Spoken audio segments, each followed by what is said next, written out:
Bueno, se lo comenta desde el momento que se la comenta desde el momento que se ha conocido la noticia que llegó desde la capital del estado, en Sucre, cuando el Tribunal Constitucional Plurinacional comunicó la admisión del recurso de inconstitucionalidad e inaplicabilidad que presentaron parlamentarios del Movimiento al Socialismo y algunos de oposición en días pasados, ¿no es cierto?, para que se observen algunos artículos del régimen electoral y de la misma Constitución Política del Estado.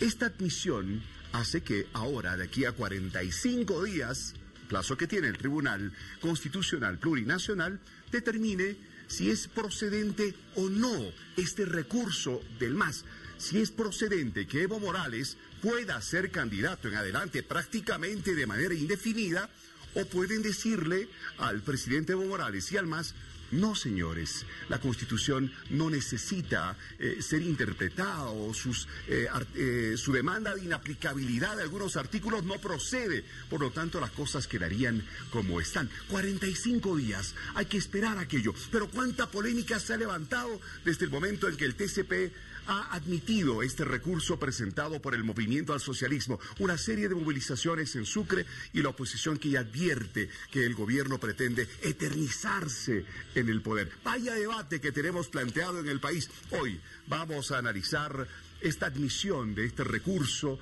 por parte del Tribunal Constitucional Plurinacional. Uno de nuestros temas. Otro tema también por demás interesante tiene que ver con la aprobación del polémico artículo 153 del nuevo Código Penal referido a las causales del aborto. Se ha aprobado ese artículo y solamente se ha eliminado la causal de extrema pobreza que podía arguir alguna mujer embarazada para proceder al aborto. Ahora no, eso queda completamente al margen. Pero sí hay otras 8 causales que han sido aprobadas, 8 causales por las cuales las mujeres pueden abortar en el país. Y esto ha generado también bastante polvadera en esta jornada. Vamos a analizar ese polémico artículo y vamos a conocer las posiciones de las dos partes, quienes defienden el derecho a abortar y quienes dicen: no, por amor a Dios, una vida es sagrada, nadie se la puede arrebatar a nadie. Dos temas importantes, pero hay mucho más. Saben ustedes que las redes sociales son la invitación para que ustedes sean parte de este Hora 23. Por ello saludo en nuestro sector de redes sociales a Piti Garamendi. Buenas noches, Bolivia. Buenas noches, Piti. ¿Cómo estás, Víctor Hugo? Buenas noches, amigos. Hoy viernes, último día de la semana. Y usted ya puede empezar a participar de las publicaciones que se encuentran en nuestra página de Facebook. Y nos encuentran con Hora 23. Estas son las publicaciones en las que usted ya va a poder participar. También recuerde que usted puede vernos en vivo vía online desde cualquier dispositivo en redbolivisión.tv/en-vivo-5. Y también puede vernos vía online desde cualquier dispositivo en redbolivisión.tv/en-vivo-5. Usted puede vernos en vivo desde cualquier dispositivo móvil. Bienvenido.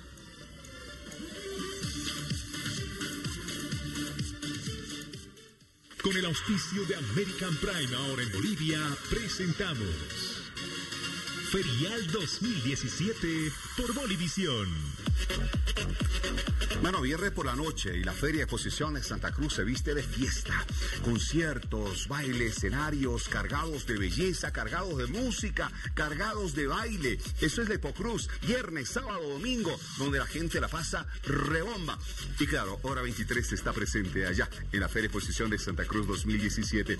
Saludamos como todas las noches a esta hora a Oscar Romero, que disfruta de la feria. Es todo fiesta ya, querido Oscar. Te mando un abrazo, buenas noches.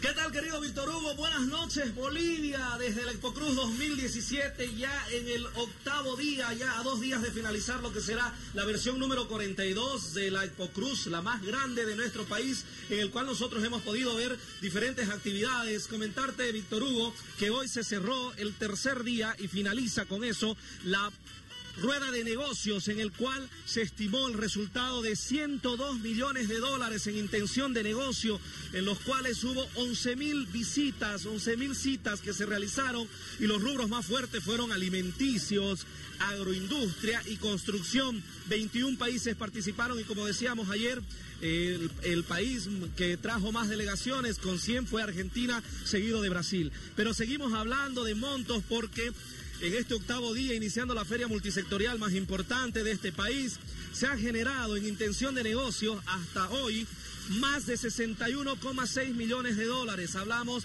de lo que es solo la feria, la Expocruz.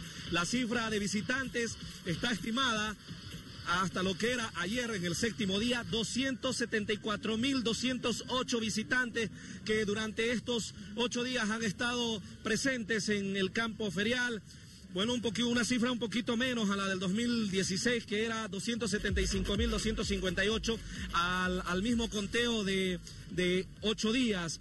Y también el sector automotriz, ayer decíamos 14,5, imagínate, querido Víctor Hugo, hoy se cerró en 20,3 millones de dólares el tema del sector automotriz, mientras que la actividad agroindustrial con intenciones de compraventa han registrado de 16,75 millones de dólares, el comercio 14,25 millones, la inmobiliaria 6,9 millones, desde la pecuaria aportan con 2 millones, mientras que las MIPES ya suman 1,4 millones de dólares.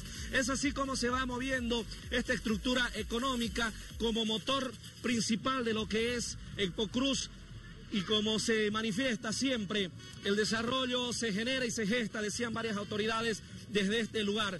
Y es así como se muestran las cifras en estos momentos al octavo día. Imagínate, bueno, así la gente comienza a disfrutar y a compartir con nosotros la alegría. Estamos en viernes, más adelante estaremos con diferentes contactos, Víctor Hugo, de los cuales vamos a ver también el movimiento en los pubs. Te decía en anteriores contactos que tuvimos días pasados que sigue el ritmo, siguen las discotecas, siguen los pubs. Igual acá en este escenario principal van a estar tocando Fabio Zambrana, Azul Azul con su reeditado La Bomba, como también Jaque Mate, el grupo Oxígeno, un grupo cruceño de jóvenes, y otra variedad como La Bandamia y otros artistas que van a estar en el escenario principal. Víctor Hugo, ¿qué te parece si podemos ver, ya que estábamos hablando de entretenimiento y sobre lo que fueron los artistas, veamos este resumen de lo que sucedía ayer en este escenario de Expocruz? Presentamos Ferial 2017 por Bolivisión. Nos mueve un mejor futuro, nos mueve el amor por Bolivia, nos mueve el progreso, nos mueve la integración, con mejor salud y educación, la economía crece, Bolivia avanza, con la nacionalización, las fuentes de energía son nuestras, con nuevas industrias, comunicación, tecnología de punta. Nos mueve un mejor futuro, nos mueve el amor por Bolivia, nos mueve el progreso, nos mueve la integración.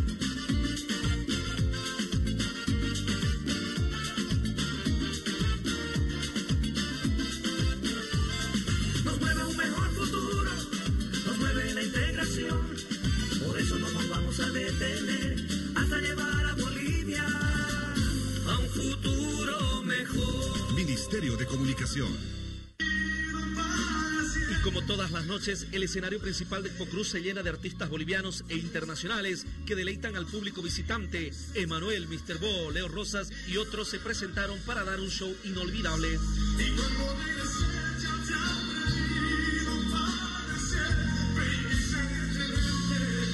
Alexandre, en su presentación, cautivó a las féminas que corearon sus canciones. Aquí seguimos paso a paso con todo, presentamos todas nuestras composiciones. La dulce voz de Adri Vargas enamoró a los jóvenes que pedían fotografiarse con ella. Feliz de estar en mi tierra, disfrutando de Expocruz. Muy agradecida con Expocruz por tomarme en cuenta entre los artistas de esta noche y feliz. Y los esperados de la noche, la alemana Anelú y el peruano Chávez expresaron su emoción al cantar en Expocruz. Me siento bien feliz porque era un sueño llegar aquí. La verdad que para nosotros es un honor estar acá y esperamos que haya otra oportunidad. Y sin duda Luis Gamarra, quien participó del American Idol y el reality La Banda, se presentó pasada la medianoche, donde el público disfrutó de un show espectacular. Estoy emocionadísimo, primeramente que todas estas chicas me fueron a recibir al aeropuerto, y siempre que vengo acá me siento como en casa porque es mi casa y me tratan bienísimo. Luis, para nosotros es una persona, un ejemplo a seguir. Los visitantes de Expo Cruz disfrutaron de un jueves diferente, con muchos artistas en el escenario. Va súper, ahorita estoy esperando a mi sobrino que cante, ¿no? Es gratificante ver grandes artistas, más que todo de nuestra región de Santa Cruz. Muy hermoso, han cantado todo hermoso. Bolivia es rica en folclore. Y para la noche del viernes 29 de septiembre los espera Animal de Ciudad, Oxígeno, Jaque Mate, Fabio Zambrana, Póker y Vandamia. Y bueno, qué lindo, qué fiesta, qué emoción, querido Oscar, anoche fue fenomenal. Hoy me imagino que también va a ser todo brillo en ese escenario principal, ya lo has adelantado. Y es que es esa la feria, ¿verdad? La gente va por un lado a hacer negocios, a comprar algunas cositas que están de oferta maravillosas, las familias que tienen opciones de compras muy lindas, los empresarios que van a ver maquinaria, que van a ver oportunidades de negocio, a transar para ver la forma de hacer florecer sus inversiones. Pero, y las familias también están presentes ahí para disfrutar cada momento de la feria. Y qué momento mejor que viernes, que sábado, que domingo. Me imagino que repleta de familias la Expo Cruz a esta hora de la noche, Oscar. Claro que sí, como tú lo decías, Víctor Hugo, repleta de familia, de jóvenes, niños, niñas, adultos, pero también de un grupo selecto masculino en gran cantidad, te diría yo, para ver las hermosas azafatas como la que yo tengo acá, Tom Magnífica. Jimena Jiménez, ¿cómo estás? Buenas noches para todo el país. Ya 8 días, coméntame, Jimena, bueno, ya debe haber un poquito de cansancio, tal vez un poquito de los pies hinchados. ¿Cómo están? Muy buena noche a todo Bolivia, y la verdad que contenta, feliz, estamos como terminando, ¿no?, lo que es la 8ª noche de la Feria Expo Cruz, y estoy muy feliz, un poquito cansada, pero como puedes decir, el recibimiento del público, las personas que te vienen aquí a visitar, a pedir fotos, es lo que te hace pasar el cansancio. Bueno, a ver, una pasarela para Hora 23, que estamos a nivel nacional. Así como Jimena Jiménez, hay muchas más modelos, azafatas, que están también disfrutando de lo que es la Expo Cruz 2017, mientras nosotros estamos ya volviendo en otro contacto desde otro lugar de lo que va a ser Expo Cruz, y también tal vez tengamos una pequeña entrevista con Fabio Zambrana, si es que entra él al escenario mientras nosotros estemos durante las 2 horas de lo que dura Hora 23. Oscar, ¿tú eres soltero, casado o divorciado?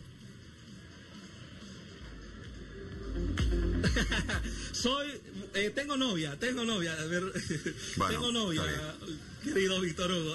Me hiciste poner rojo.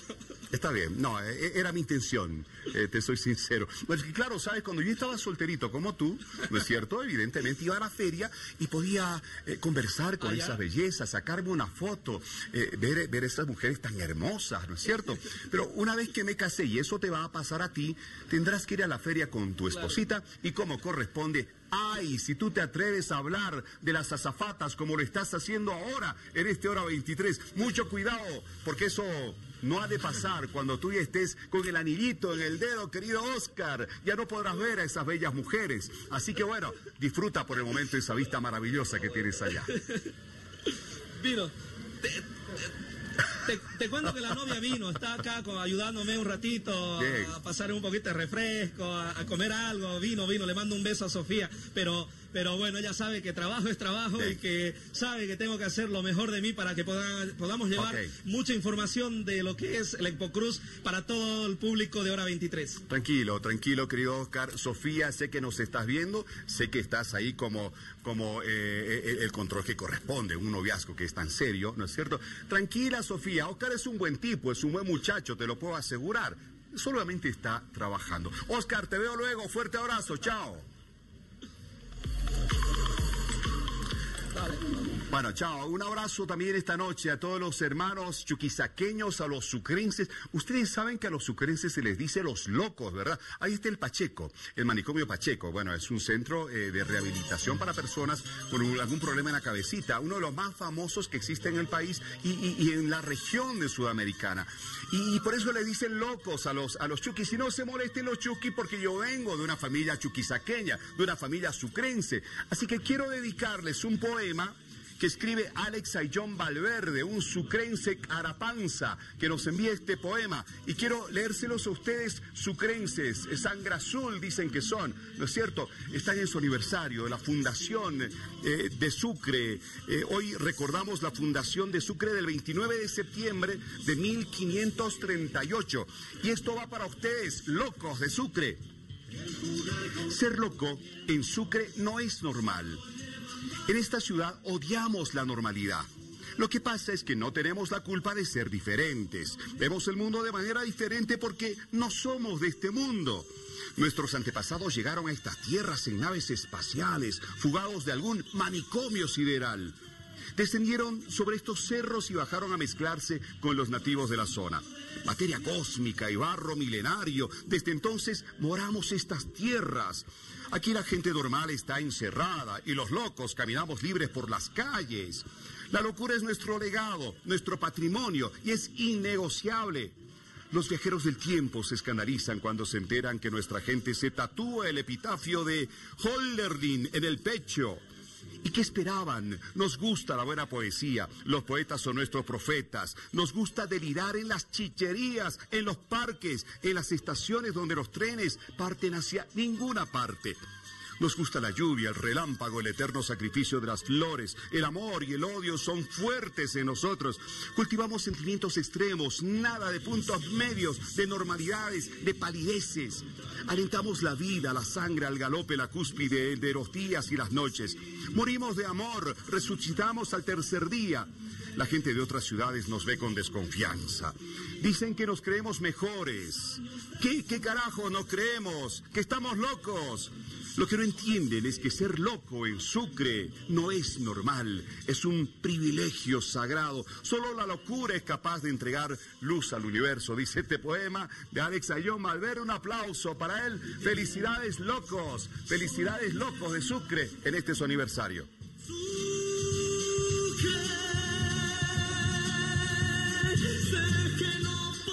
Eso, fuerte abrazo a los locos, como mi madre, que es una loca más, nacida allá en la capital. Bueno, a ver, precisamente en Sucre hoy el Tribunal Constitucional Plurinacional aceptó el recurso presentado por el Movimiento al Socialismo, admitió ese recurso. ¿Qué va a pasar de aquí para adelante? En un momentito lo vamos a analizar, pero vamos a la noticia que ha marcado la expectativa en todo el país en esta jornada. Los magistrados de la Comisión de Admisión del Tribunal Constitucional Plurinacional admitieron este día viernes la acción abstracta de inconstitucionalidad presentada por el Movimiento al Socialismo, que busca habilitar a las actuales autoridades del gobierno para una nueva repostulación, a la cual dimos lectura, puesto que ninguna autoridad de este ente emitió declaración alguna. De inconstitucionalidad abstracta planteada por Nérida Cifuentes Cueto, senadora David Ramos Mamani. Entre tanto, las protestas en afueras de esta entidad judicial se intensificaron por parte de las agrupaciones políticas de la oposición, como lo es el caso de Bolivia Somos Todos, que lidera el exdirigente campesino Damián Condori. Rodolfo Payllu, dirigente de esta agrupación en Chuquisaca. Hacemos un compromiso serio. Hoy, desde Sucre, la capital constitucional de Bolivia, invitamos a todos los bolivianos y bolivianas a asumir un compromiso de defender la democracia. Mientras que el Movimiento al Socialismo en esta región calificó de positiva esta decisión asumida por las autoridades del Tribunal Constitucional, calificando como un paso más hacia la reelección, manifestó el diputado oficialista David Ramos. Por ello, para nosotros es importante este acontecimiento, esta primera parte de lo que es la admisión. Es cierto que es formalismo, pero sin embargo esto permitirá de alguna manera alcanzar los objetivos por los cuales hoy por hoy La primera fuerza política persiste. La diputada Lourdes Millares de la oposición señaló que esta decisión lo único que está ocasionando es poner en riesgo a la democracia y que sea otra Venezuela. Desconocimiento al voto emitido el 21 de febrero es definitivamente funesto para la democracia.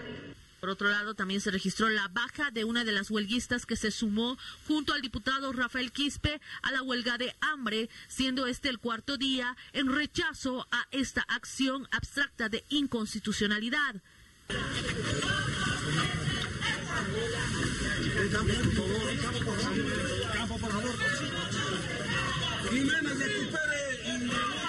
Recordemos que la pasada semana las autoridades parlamentarias a la cabeza de la senadora Nélida Cifuentes, Milton Barón, entre otros, presentaron este recurso de inconstitucionalidad ante el Tribunal Constitucional, pretendiendo la repostulación del presidente y vicepresidente de Bolivia, entre otras autoridades, de forma indefinida, lo cual generó la presentación hasta el momento de 8 memoriales y recursos en rechazo a la misma. Y ahora se advierte que generarían nuevas movilizaciones como las de los comités cívicos que arribarían la otra semana a esta ciudad. Y bueno, ahí está, los anuncios de movilizaciones, de protestas, convocatorias a la movilización de los ciudadanos para rechazar esta admisión por parte del TCP. Pero bueno, apenas ha comenzado esta carrera, ¿verdad? Vamos a ir por pasitos con el analista político que tenemos invitado esta noche, nuestro querido Marcelo Silva. ¿Cuántas veces ya con nosotros? Marcelo, buenas noches, qué gusto. Víctor Hugo, para mí un privilegio siempre estar contigo y además con una audiencia masiva cada vez creciente en todo el país. Me alegra mucho que así sea, de verdad. Marcelo, a ver, ¿qué significa esta admisión que hace el Tribunal Constitucional Plurinacional a este recurso que presenta el Movimiento al Socialismo de inconstitucionalidad de 5 artículos de la ley de régimen electoral y la inaplicabilidad, que es lo que más llama la atención, de 4 artículos de la Constitución Política del Estado? En términos formales, absolutamente formales, Víctor Hugo, esto significa que la demanda de inconstitucionalidad, de inaplicabilidad, está bien hecha. Por lo tanto, cumple todos los requisitos formales para ser tratada, para ser considerada por el Tribunal Constitucional. Es como cuando un universitario presenta un proyecto de tesis. Exactamente, ¿no? Es decir, está muy bien, cumple todos los requisitos, ¿no? Ahora vamos a defender o a evaluar tu trabajo, ¿no? En los hechos, lo que hoy día el Tribunal Constitucional nos ha dicho, señores, la demanda que se ha presentado por los diputados que han impetrado la misma cumple con los requisitos establecidos por el Código de Procedimiento Constitucional. Eso significa que es impecable, que se han cumplido todos los requisitos. No significa ningún fallo todavía, ¿no? Aunque evidentemente, ya al ser admitido, puede haber, ¿no?, la posibilidad cada vez mayor de que el tribunal no solamente acepte, sino que dé por válido ese recurso. Precisamente ahí es por ello que se han pronunciado inmediatamente, ¿no es cierto? Líderes políticos, los parlamentarios que están haciendo su huelga, están movilizados en Sucre, cívicos que dicen, nos vamos todos a Sucre porque no lo vamos a permitir. ¿Por qué? Porque entienden que esta admisión que hace el TCP es como decir... sí, está bien y creemos que la cosa puede funcionar. Así que hay una suspicacia de que ya en el Tribunal Constitucional Plurinacional a futuro básicamente las cosas se orienten a declarar procedente esto y que Evo Morales, tenga la posibilidad de ser un candidato de manera indefinida a futuro, porque eso puede serlo de manera indefinida. Sí, pero para que no se mueran de hambre sin motivo, permíteme explicar lo que viene a continuación, porque puede ser que estén ahí, pueden ser que estén en bastante tiempo todavía. A ver, vamos a ver lo siguiente. Primer elemento, hoy el Tribunal Constitucional ha admitido, seguramente el lunes se trasladará en notificación. ¿A quién hay que notificar esta admisión? Al presidente de la Asamblea Legislativa Plurinacional, a nuestro vicepresidente Álvaro García Linera. Le van a decir, aquí está nuestra resolución de admisión, ¿no? El vicepresidente, ¿no?, a nombre de la Asamblea Legislativa Plurinacional, tiene 15 días todavía para manifestarse. Seguramente no habrá ningún tipo de manifestación porque la demanda ha sido admitida, ¿no? Muy bien. Una vez que esto concluye, Víctor Hugo, el tribunal tiene 45 días de plazo para emitir un fallo. Si es que esos 45 días no fuesen suficientes, todavía el tribunal puede apelar a un plazo mayor por ser una resolución compleja. Por lo tanto, tranquilamente estamos hablando de cerca a 70 días procesales. O sea, si es en 45 días, correspondería a los actuales magistrados pronunciarse.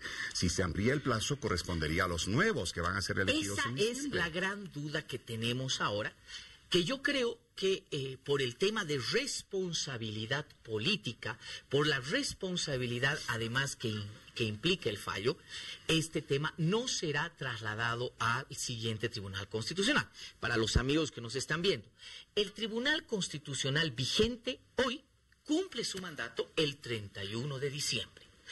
En los primeros días de enero se tiene que tomar posesión a el nuevo Tribunal Constitucional. El plazo inicial que tiene este Tribunal Constitucional para fallar, más o menos vence a fines de noviembre. O sea que si este Tribunal Constitucional falla, emite el fallo, lo va a hacer a muy pocos días, tal vez a muy pocas horas, de fenecer su mandato, ¿no?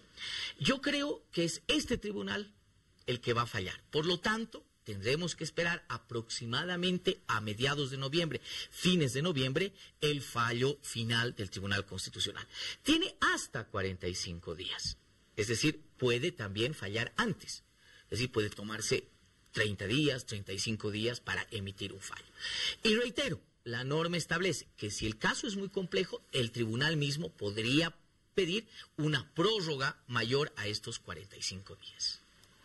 Este mismo Tribunal Constitucional fue el que en su momento validó la reelección del presidente Evo Morales cuando se presentó a su reelección, segunda reelección, bueno, entendida por el tribunal de que era básicamente la primera, siendo que se había creado el Estado Plurinacional de Bolivia. Y ahí, evidentemente, las suspicacias también de la oposición. ¿Es el mismo tribunal que ahora va a determinar esto?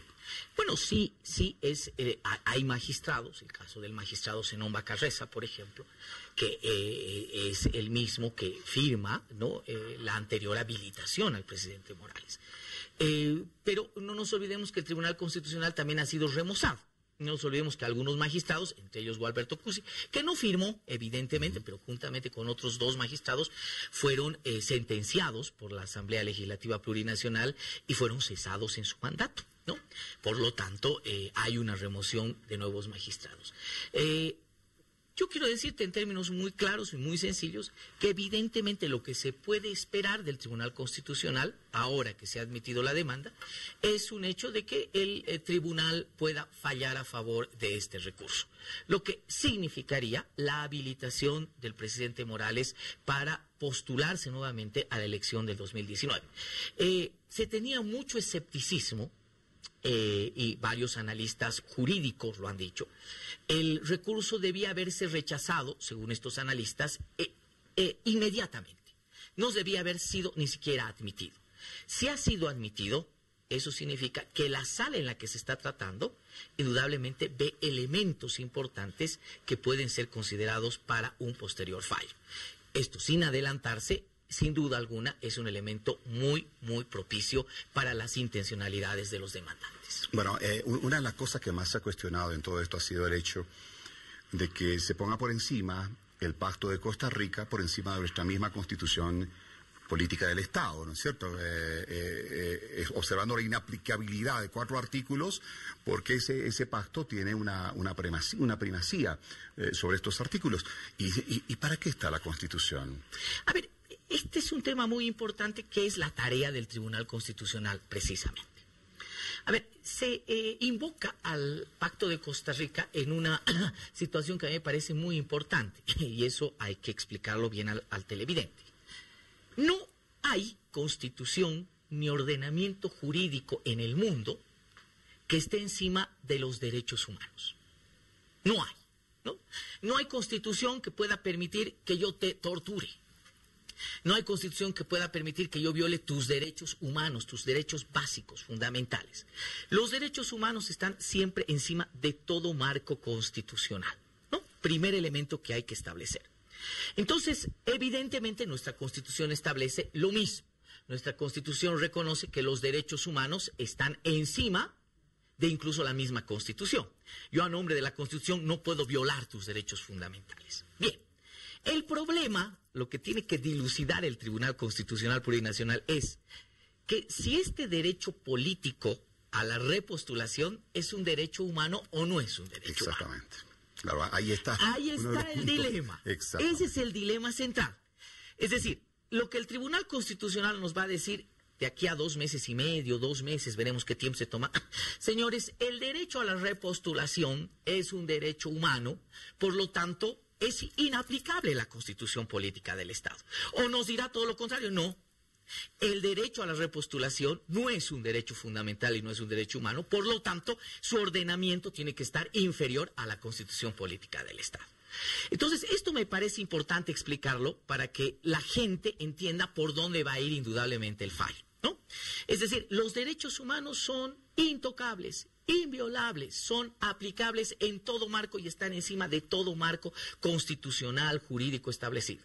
Lo que hay que entender y hay que ver, que es lo que entiende el Tribunal Constitucional, si el derecho a la repostulación es un derecho humano. Claro, el Pacto de Costa Rica es anterior a esta nueva Constitución que tenemos en el Estado. O sea, ¿no tendría que haber sido ese el momento para analizar que nuestra Constitución esté marcada en todos los pactos como este de Costa Rica? Sí, no, evidentemente la Constitución reconoce eso, Víctor Hugo. La Constitución política actual que tenemos reconoce la primacía de los convenios y los tratados internacionales establecidos encima de la Constitución. O sea, aquellos convenios, aquellos tratados, aquellos pactos que defienden los derechos humanos están encima de nuestra Constitución Política del Estado.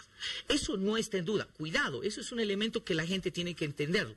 No se está poniendo en duda el hecho de que los derechos humanos tienen una supremacía incluso a la aplicación de la Constitución Política del Estado.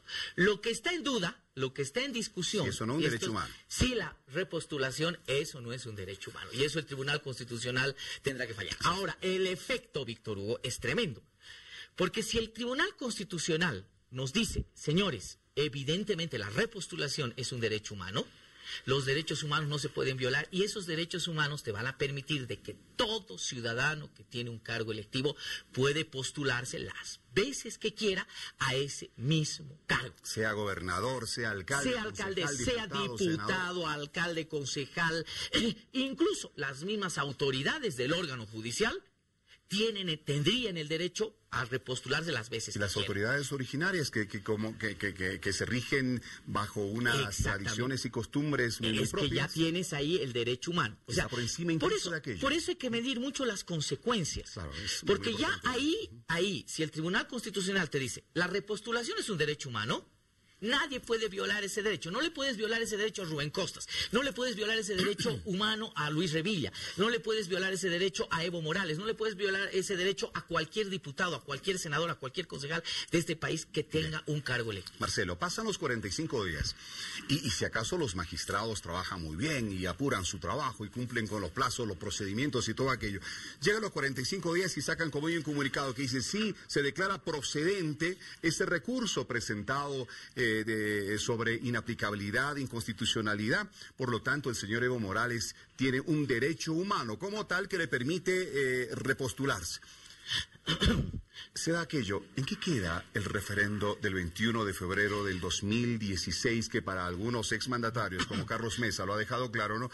Esa fue la consulta que en su momento resolvió ya este tema y no tenía por qué llegarse a esta nueva situación. Lo que pasa, Víctor Hugo, es de que si el Tribunal Constitucional fallara a favor del recurso que se ha presentado, incluso el 21 de febrero, y este es el gran dilema que tiene el Tribunal Constitucional, sería un acto que habría violado un derecho humano fundamental. Por lo tanto, no tiene validez. Todo acto que viola un derecho humano no tiene validez. Tu derecho humano, tu derecho fundamental está encima de cualquier acción, de cualquier marco jurídico, etcétera, etcétera. Yo no puedo hacer un referéndum para matarte, por ejemplo, o para golpearte, ¿no? Ese es el gran problema. O sea, por eso, y creo que vale la pena explicarlo aquí a la gente, Esa es la dimensión del fallo que tendrá el Tribunal Constitucional Plurinacional. El argumento será, señores, el 21 de febrero, sí, es cierto, hubo un referéndum, etcétera, pero ese referéndum ha violado mi derecho fundamental, mi derecho humano a repostularme a un cargo público. Y siendo que se ha propiciado un acto que viola un derecho fundamental, un derecho humano, quienes propiciaron ese referendo tendrán que ser sujetos a algún proceso. Mira, lo que pasa Porque finalmente le ha representado un gasto significativo al Estado. Aquí ya entra una dimensión política, ¿no? Y el tema de la dimensión política lo han dicho muy claramente las autoridades, los gobernantes, los dirigentes del movimiento del socialismo, es de que el 21 de febrero fue un error político. Y ese error político hoy se va a tratar de salvar con una resolución jurídica que va a tener un costo político también. A mí me preocupa más que la interpretación jurídica, te soy muy honesto, Víctor Hugo, la interpretación que le va a dar el ciudadano al final, ¿no? Es decir, el ciudadano, sin duda alguna, y esta es una decisión que tendrá, insisto, un costo político, habrá que ver si es un costo muy elevado, si es un costo racional, si es un costo bajo, ¿no? La política se hace sobre coyunturas, y todavía para las elecciones del 19 hay muchas coyunturas que tenemos que pasar. Pero indudablemente el 21 de febrero quedaría atrás si es que el Tribunal Constitucional falla a favor de este recurso. Esto, por supuesto, en la lógica del ciudadano, en lo que entiende el ciudadano, va a tener un costo político que seguramente el MAS tendrá que asumir. Un costo político que se manifiesta en los niveles de popularidad que pueda tener ahora y después el presidente Evo Morales. Por eso tal vez la urgencia, ¿no? Porque tienes un tiempo todavía no muy cercano a la elección del 2019. Si esto se trasladaba y se traslada todavía algún tiempo más, pues yo creo que el Tribunal Constitucional va a fallar muy rápido. Ahí el costo será mucho más cercano al proceso electoral y en algún momento puede ser irreversible. Tú tienes todavía un tiempo, si es que el tribunal falla en noviembre y en diciembre, tienes casi un año de gestión para poder aplacar el impacto del fallo. Claro, y el costo sea menor. Yo me imagino que el 2018, por ejemplo, el gobierno se esforzará demasiado en el tema de la gestión pública, en el tema de beneficios, probablemente hasta tengamos doble aguinaldo el 2018. Es decir, hay elementos políticos con los cuales tú puedes aminorar ese impacto. Por eso el tiempo preciso, por eso la urgencia y por eso estoy seguro que antes de fin de año vamos a tener el fallo. Claro, este tipo de decisiones son calculadas milimétricamente, o sea, definitivamente aquí no se improvisa. A ver, por el lado de la oposición, por el lado de los líderes políticos de oposición, la figura está bastante clara. O sea, uno, observar todo lo referido a la constitucionalidad de esto y de lo otro. Y lo otro, también el cálculo político, ¿no es cierto? O sea, es diferente para sus posibilidades tener como rival, como adversario del oficialismo a un Evo Morales y un Álvaro García Linera que a cualquier otro candidato que pudiese tener el MAS, si acaso Evo Morales no pudiese ser candidato por un límite constitucional. O sea, el cálculo es ese en la oposición. Teniendo Evo Morales o el MAS ya consolidado a un Evo Morales, vamos a ir a esa hipótesis, todo sale bien para el MAS, ¿no es cierto? El tribunal dice, sí, vamos, don Evo Morales puede ser candidato. Evo Morales, Álvaro García Linera. Vaya, el escenario político futuro preelectoral, ¿cómo te lo imaginas? ¿Cómo queda la oposición? Habrá que ver, porque, a ver, a veces hay pactos políticos implícitos y explícitos, ¿no? A mi criterio, políticamente lo que está haciendo el movimiento socialismo es tratar de lanzar un pacto implícito, no explícito, ¿no? Es decir, si el Tribunal Constitucional falla a favor, entonces podemos ir todos a la re. Y claro, y esto significa un poco también decirle a la oposición un ratito, ¿cuánto han crecido después del 21 de febrero? ¿Cuánto han podido consolidarse como estructuras políticas o como estructuras de alternativa política? Pensaremos en ciertos líderes políticos. Rubén Costas está listo para salir del escenario local, regional, departamental, a un escenario nacional. ¿Cuál es el futuro? Yo pienso que todavía no. Bien, sigamos. Yo pienso que aún la presencia de Rubén Costas es incluso fundamental para perpetuar o para reproducir su propio esquema político en la gobernación de Santa Cruz. Bueno, aunque él dijo, yo no voy a repostular. Sí, no pero, sé, como sabe, yo no voy. Insisto, falta todavía. Es decir, lo mismo dijo falta todavía, ¿verdad? Falta todavía. Y además, en algún momento puede haber la necesidad de sus propios instrumentos políticos para ver un espacio de reproducción. Yo creo que los demócratas de Santa Cruz y Rubén Costas son muy vulnerables a perder la gobernación de Santa Cruz, ¿verdad? Entonces, en algún momento tal vez haya una decisión política de decir, Rubén, si tú no vas de gobernador, vamos a perder la gobernación. Mi pregunta es si otro líder, por ejemplo, en La Paz, Luis Revilla, ha podido consagrarse, ha podido consolidarse como un líder a nivel nacional. ¿Qué crees tú? Creo que no definitivamente, ¿no?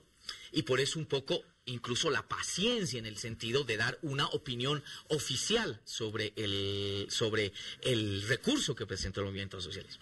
Entonces, llegado el momento, probablemente la única alternativa que tenga Solvo para reproducir el espacio que sí lo tiene, que es la Alcaldía de La Paz, porque si vamos a ver a Solvo pasada la tranca del Alto, ya no existe prácticamente, o más allá de Mayasa, no existe, no tiene una presencia consolidada. Entonces, por ahí la necesidad, ¿no?, de sobrevivencia del partido político, le diga o lo obligue a Luis Revilla a decir, oye, tienes que ir y repostularte, sí o sí, porque llegado el momento vamos a perder nuestra joyita de la abuela, que es la Alcaldía de La Paz, claro, ¿verdad? Y no la vamos a canjear por una senaturía, por una diputación, por 2 o 3 diputaciones, etcétera, etcétera. Entonces, también hay que verlo desde ese otro lado de la mesa, ¿no? Bueno, ya que estamos analizando ya personajes, líderes de oposición, en las encuestas de percepción política, de popularidad, de aceptación de presidente, vicepresidente, líderes políticos, aparece siempre el nombre de Carlos Mesa. Por encima de Samuel Doria Medina, por encima de Tuto Quiroga, por encima de Costa, por encima de cualquier otro líder de oposición. Un Carlos Mesa que es vocero de la causa marítima, pero no parece ser tan amigo de algunas políticas del gobierno y ha ido a la confrontación muchas veces con el mismo presidente Evo Morales. Un Carlos Mesa que ha sido cuestionado, y eso es lo que me llamó la atención en las últimas horas, pero con fiereza por todos los líderes políticos de oposición, al haber manifestado él de que, ¿y por qué no se realiza? Bueno, aunque él dijo que no lo dijo de esa manera, pero yo trato de recordar alguna frase. ¿Por qué no se realiza otro referendo? Porque esa es la legitimidad que finalmente le va a dar el pueblo a una consulta como esta. Le cuestionan con fiereza a Carlos Mesa.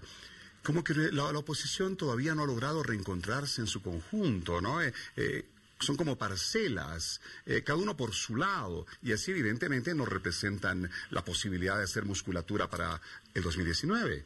Tu pregunta es por demás interesante, Víctor Hugo, por lo siguiente. Uno, si tú, como bien jugabas en el plano hipotético, si el presidente Morales va a la elección del 2019... creo que la oposición política va a tener, por sobrevivencia, que presentar una candidatura única. La lógica política te mandaría a pensar que sea así, aunque a veces la racionalidad política es distinta, ¿no? Y por ahí vamos a seguir teniendo 2 o 3 candidatos de oposición política que van a fragmentar el voto. Pero creo que la oposición, después del 21 de febrero, ha tenido la idea y la elección, evidentemente, de presentar un bloque unido, donde evidentemente puede tener algún tipo de mejor resultado que el que ha tenido en las últimas 3 elecciones. Un bloque unido que no se mostró tan unido en la última foto, cuando se manifestaron por este asunto. Ahí está el problema. En ese sentido, creo que Carlos Mesa, indiscutiblemente, además por el tema de posicionamiento mediático y por el tema de la causa marítima, que de alguna manera lo ha vuelto a traer en palestra, es el candidato que podría tener mayores opciones. Pero ¿cuáles son los problemas de Carlos Mesa? Precisamente los de adentro que tú señalas.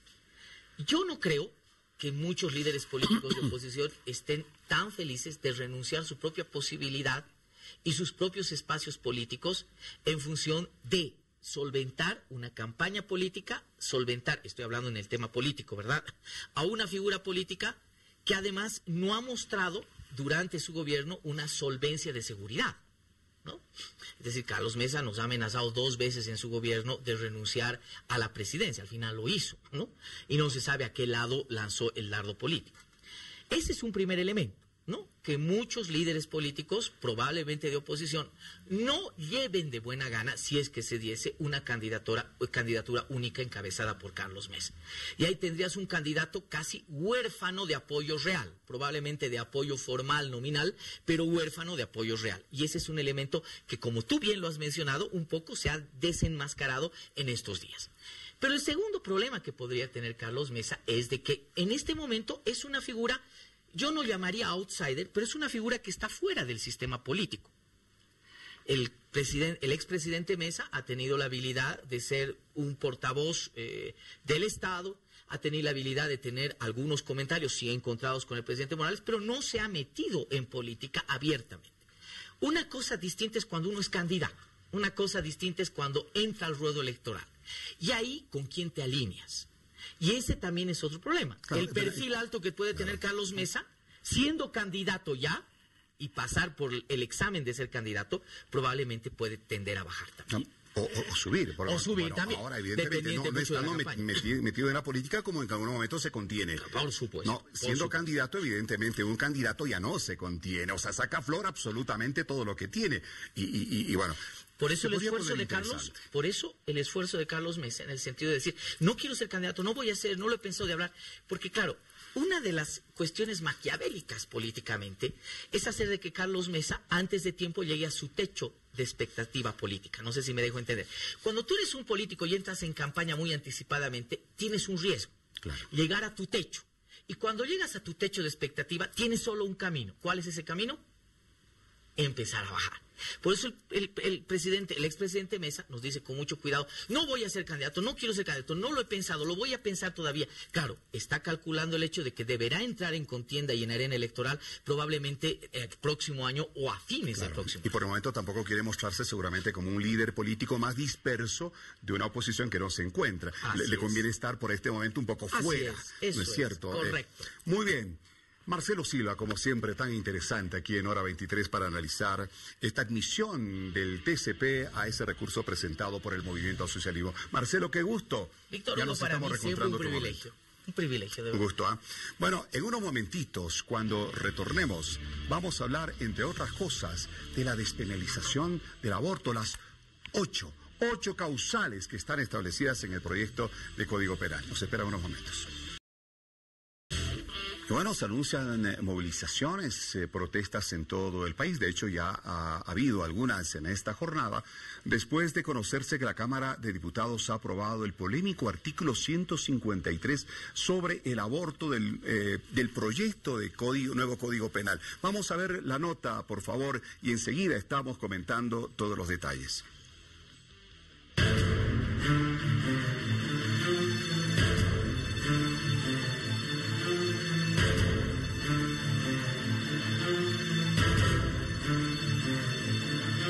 En horas de la noche del jueves, el Pleno de la Cámara de Diputados aprobó por más de 2/3 el artículo 153 del Código del Sistema Penal referido al aborto.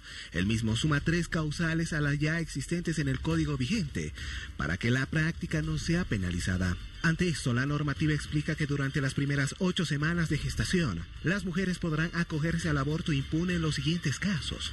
Primero, cuando tenga a su cargo personas adultas mayores con discapacidad. Y 2, cuando sea estudiante. Asimismo, el aborto tampoco constituirá una infracción penal cuando se realice para prevenir un riesgo presente o futuro para la vida de la embarazada, o cuando se lo practique para prevenir un riesgo para la salud integral de la mujer, o se detecten malformaciones fetales incompatibles con la vida, o también que sea consecuencia de reproducción asistida no consentida, o cuando el embarazo sea consecuencia de violación o incesto, y finalmente cuando la embarazada sea niña o adolescente. Por otra parte, el debate generado en el Pleno Camaral se situó sobre los derechos de las mujeres, quienes ponen en riesgo su salud integral y sus vidas por prácticas abortivas clandestinas, sin condiciones necesarias para preservar su seguridad.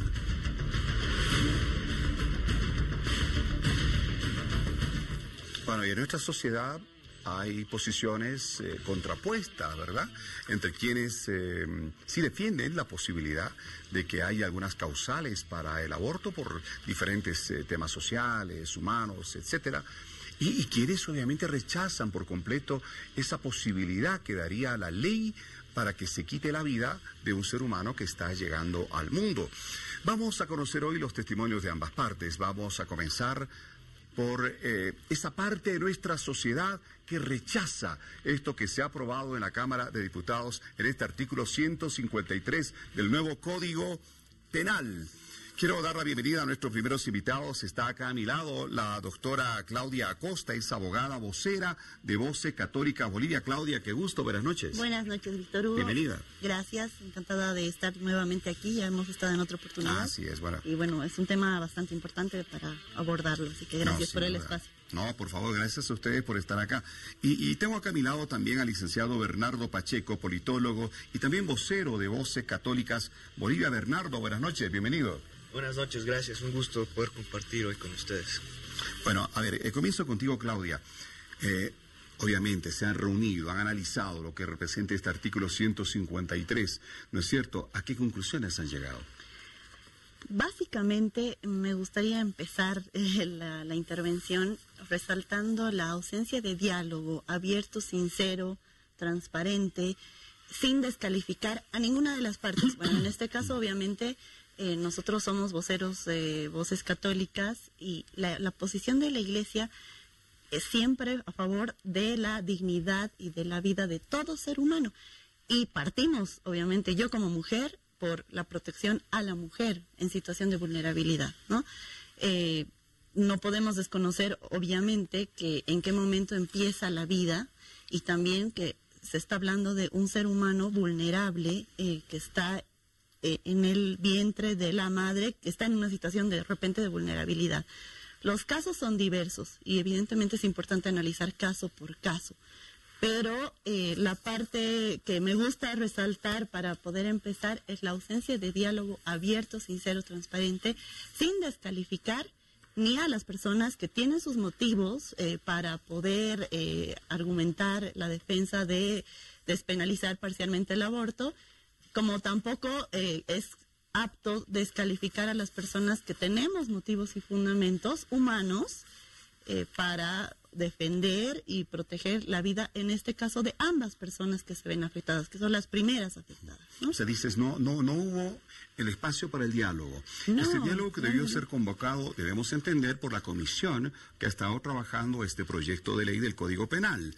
No hubo diálogo con ustedes y tampoco hubo diálogo con la otra parte. Debió haber un diálogo de todos para llegar a un consenso, dices tú. Lo que pasa es que si una posición dialoga con personas que tienen la misma posición, entonces no se está dando apertura a enriquecer realmente y construir una sociedad en armonía con las distintas perspectivas que van a construir desde perspectivas y posiciones, algunas acertadas, algunas erradas, pero la idea es escucharnos a todos, ¿no? No hacer una especie de descalificación por el simplemente hecho de no pensar como el otro. A eso voy. ¿Sí? No, perfecto, muy bien. A ver, Bernardo, ¿qué queda por hacer ahora? El artículo ya está aprobado y por las señales que se han dejado claras desde la Asamblea Legislativa, esto corre y va a terminar con la aprobación.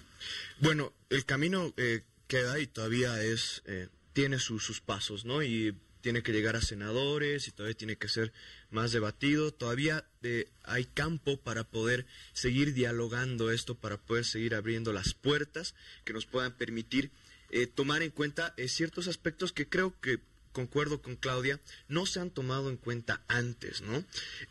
Creo que estamos en un afán de asumir una agenda que no nos corresponde y que no nos representa necesariamente como bolivianos.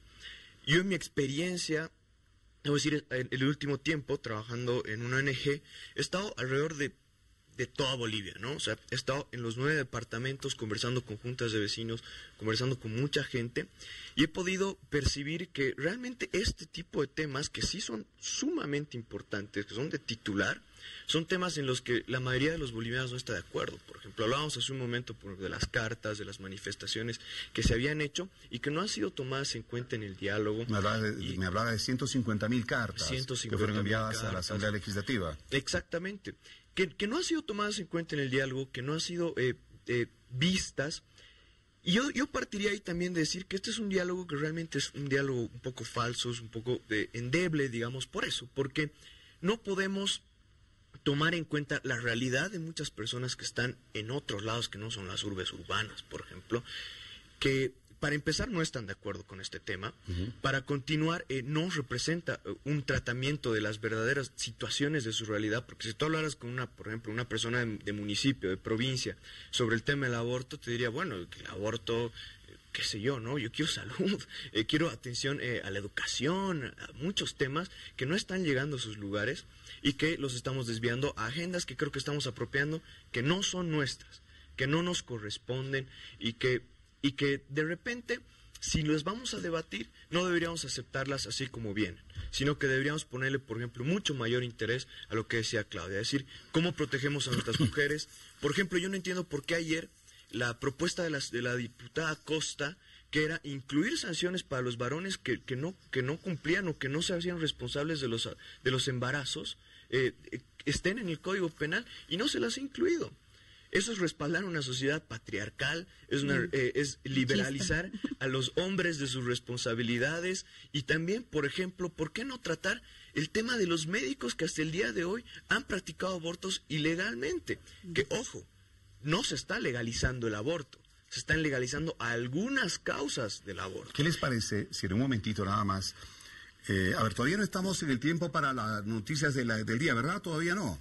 Sí, tenemos un minuto más. Bueno, en unos momentos yo les voy a proponer que analicemos esas causales, una por una, para que la gente tenga clara la posición sobre cada uno de estos asuntos que ha planteado la Asamblea Legislativa aprobando este artículo 153. Antes, vamos a conocer las noticias destacadas de esta jornada.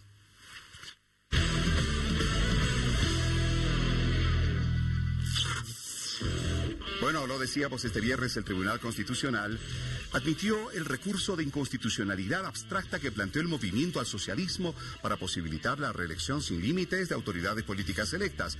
De acuerdo con la norma, el Tribunal Constitucional Plurinacional tenía 10 días hábiles desde el pasado 18 de septiembre, día en que asambleístas del MAS presentaron el recurso para admitir o no esta acción. Asimismo, su admisión implica que la acción cumplió con los requisitos formales para su tratamiento. Sin embargo, no compromete un criterio sobre el fondo sobre el que recién se va a pronunciar dentro de 45 días. La noche de este viernes, un juez determinó enviar con detención preventiva a los 6 implicados en el desvío de fondos del Ministerio de Defensa por la presunta comisión de los delitos de enriquecimiento ilícito y legitimación de ganancias ilícitas. Para tal efecto, el Ministerio Público dirigió una investigación rápida mediante la cual se estableció la participación y autoría de los sindicados del hecho punible.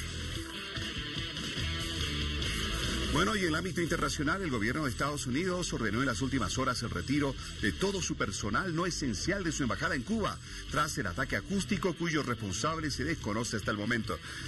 La orden incluye también suspender de manera indefinida la emisión de visas en la embajada de Cuba.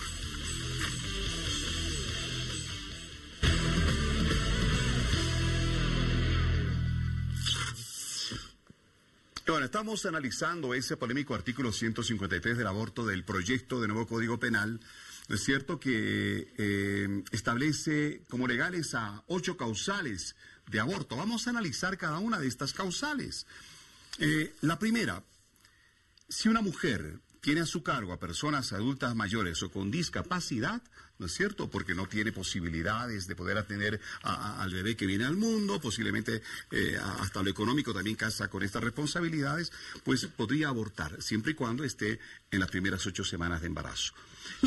¿A ustedes les parece que esto es dable? ¿Es razonable? Me gustaría citar a una médico que me acompañó en una entrevista en una radio de la ciudad, justamente para resaltar desde la parte médica, al ser una mujer, al quedar embarazada, si tú vas al principio de la gestación a un ginecólogo, él no te va a decir con precisión qué cantidad de semanas tienes de embarazo, porque médicamente no es posible científicamente, ¿sí? O sea, si has tenido relaciones sexuales... uno ya tiene certeza absoluta de que está embarazado. No, tienes la certeza de que estás embarazada, pero no tienes la certeza de que son las 8 semanas exactas de gestación. A eso me voy.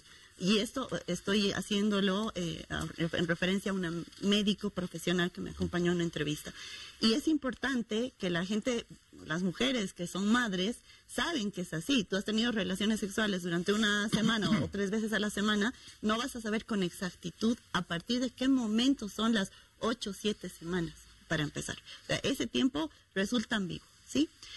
Otra ambigüedad, obviamente, esa es la parte introductoria, es el numeral 1 del proyecto que se está proponiendo, y dice, inciso A, tenga a su cargo personas adultas mayores con discapacidad u otros menores consanguíneos o no. Entonces, estás abriendo la posibilidad a que una persona está a cargo de sus sobrinos, está a cargo adoptado.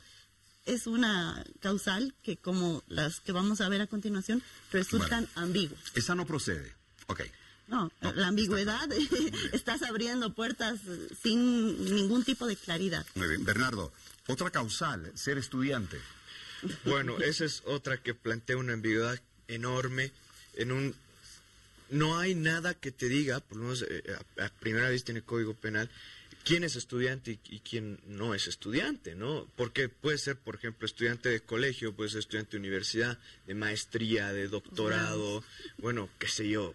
No hay algo que te defina técnicamente qué estudiante, ni qué tipo de estudiante, ni en qué momento de tu vida estás ejerciendo ese rol de estudiante, ¿no? Uno asumirá que es estudiante de colegio, no sé, hasta menor de edad, hasta sus 18 años. Tendría que estar más clara esta especificación, ¿sí? En realidad no debería ni existir, porque tú sabes, nosotros estamos en una cruzada también, hablamos hace poco con el arzobispado, para poder hacer un proyecto en el que realmente los colegios no tengan ninguna razón para tener que discriminar a una estudiante embarazada, por ejemplo, sino tener que acogerla, tener que darle el apoyo. Pero ahora hay una ley que las protege, ¿no? Es que tiene que ser así. Lastimosamente no se da siempre, ¿no? Pero los colegios, las universidades deberían ser uno de los primeros garantes, después de la familia, de que las niñas embarazadas o que las mujeres embarazadas puedan cumplir tanto con sus estudios como con su vida, con el niño por venir. Bien, estudiante. Vamos a otra causal. Tampoco constituirá infracción cuando el aborto sea realizado para prevenir un riesgo presente o futuro para la vida de la mujer embarazada. Caemos en la misma ambigüedad que hemos estado citando anteriormente, porque al decir que esto implique o ponga en riesgo presente o futuro la vida de la mujer embarazada, bueno... La verdad es que nos estamos dando atribuciones que no nos corresponden, ¿no? Evidentemente, desde la medicina se ha comprobado también que en algún momento se puede determinar, ¿sabes qué? Tu vida está en riesgo, y en realidad el médico también puede equivocarse porque es persona. Entonces, ¿quién va a determinar eso? ¿No? O sea, son temas... Son palabras... Pero si el médico dice, evidentemente, a ver, señor, su esposa está muy delicada. ¿Es el bebé o es la madre? Perdón. En ese caso, ¿cómo vamos? Víctor Hugo, la praxis médica ya te dice cuáles son los casos en los que se tiene que hacer un legrado, por ejemplo, en los que hay un aborto espontáneo, en los que realmente la vida de la madre o la vida del embrión está en peligro, y eso ya hay protocolos que atienden en la praxis médica qué es lo que tiene que suceder naturalmente y biológicamente, y cuál es el tratamiento médico que se le debe dar. Claro, el temor es que este artículo pueda ser interpretada de las maneras diversas y pueda ser de argumento. Ah, no, pero en el Código Penal dice esto, ¿no? Y ya, está en riesgo, sí. Claro. Bien. Y el siguiente va por ahí también, porque te dice lo mismo, pero considerando la salud integral de la madre. Bien. Entonces... Lo otro, causal. Si se detectan malformaciones fetales, también el aborto está permitido. Eso es terrible porque yo les reto. Hay una frase, miren, dice, todo el mundo está dispuesto a hacer a las cosas siempre que no tenga que aplicarlas, ¿no? Entonces es fácil decir, hagamos esto, pero yo reto a las personas por ejemplo, haberse parado en la marcha de los discapacitados, haberles dicho, señores, ustedes no deberían haber nacido, señores, sus madres deberían haber considerado no tenerlos, porque ahora tenemos que pagarles un bono, por ejemplo, ¿no? ¿Quiénes somos nosotros para definir que por una discapacidad alguien no va a tener una compatibilidad con la vida, sino eso es más bien un reto de humanidad enorme, el ver la forma en que como seres humanos podemos acoger a estas personas dentro de nosotros. Conozco padres, el hermano de mi cuñado tiene un niño con síndrome de Down. Son los padres más felices del planeta con ese niño. O sea, ¿quiénes somos nosotros para limitar la vida porque de repente un niño nace con alguna pequeña malformación o con algún tema de estos? Es un reto gigante, decir, es realmente triste que tengamos que decirle esto a nuestra sociedad y a una parte de la sociedad, sobre todo tan vulnerable, tan sensible, ¿no? Que merece todavía más apoyo, más cariño, más comprensión, más atención. Y aquí una acotación breve. Es una práctica eugenésica al final, porque tú estás seleccionando quién vive y quién no vive. Y este tipo de prácticas, por ejemplo, en el estado de Arkansas, en Estados Unidos, hace poco han llevado a que los padres empiecen a determinar, si es el sexo que no queremos, entonces se elimina. Entonces, vamos ampliando nuestra capacidad de selección. O es la lógica, ¿quién no vive? O es la lógica nazi, ¿no? De si es negro, o si es judío, o si empezamos a definir. Es como, teme usted que sea como abrir la puerta, ¿no es cierto? Para entrar a un escenario que nos abre muchas posibilidades. Y ahí entra el tema de que existen casos y testimonios de parejas que los médicos les dijeron, sabes que tus hijos o tu hijo está con malformaciones, entonces tú ve que decidir si te inclinas a tenerlo o no. Decidieron tenerlo y no nació con ninguna malformación. Entonces ahí sí está el margen de error también por parte del personal de salud. Lo otro, el aborto está permitido si es consecuencia, si el embarazo es consecuencia de una violación o incesto. Bueno, el tema de la violación e incesto ya está tratado en las causales que están tipificadas en el actual Código Penal. Pero ustedes lo consienten y están de acuerdo con ello. En realidad, el tema de la violación es bastante delicado, considerando que sea menor de edad, que sea una persona en situación de vulnerabilidad, pero pensando en que esta persona ha sufrido ya un trauma, porque es un trauma para una mujer, o sea, hay que ponerse en el lugar, lo que siente una mujer que es violada, y luego ser sometida a otro daño que es el aborto, porque el aborto es también un acto de violencia contra la mujer. O sea, es que es lo que estamos tratando de transmitir, la protección urgente que necesita la mujer en esta el otro sociedad. Dice, bueno, el trauma de ser mayor, si acaso tiene al niño, y la verdad esa madre puede no tener el afecto por ese niño que debiera. Y bueno, dale opciones, dale la opción de adoptar para no tener que hacerse cargo de algo que ella no había decidido, pero el acto del aborto está comprobado que es un acto violento contra la mujer. O sea, ¿qué mujer, sean las abortistas recalcitrantes o no, va a acudir a hacerse un aborto con una sonrisa y alegre y contenta como si se estaría sacando una muela? Es una tragedia, evidentemente es una tragedia y es un acto violento contra la mujer. Muy bien. A ver, lo otro, el aborto está permitido si la embarazada es una niña o es un adolescente. Bueno, este es uno de los temas que es igual súper complejo de tratar, es un tema muy delicado porque evidentemente nadie quisiera que a una persona a su corta edad le pueda suceder esto.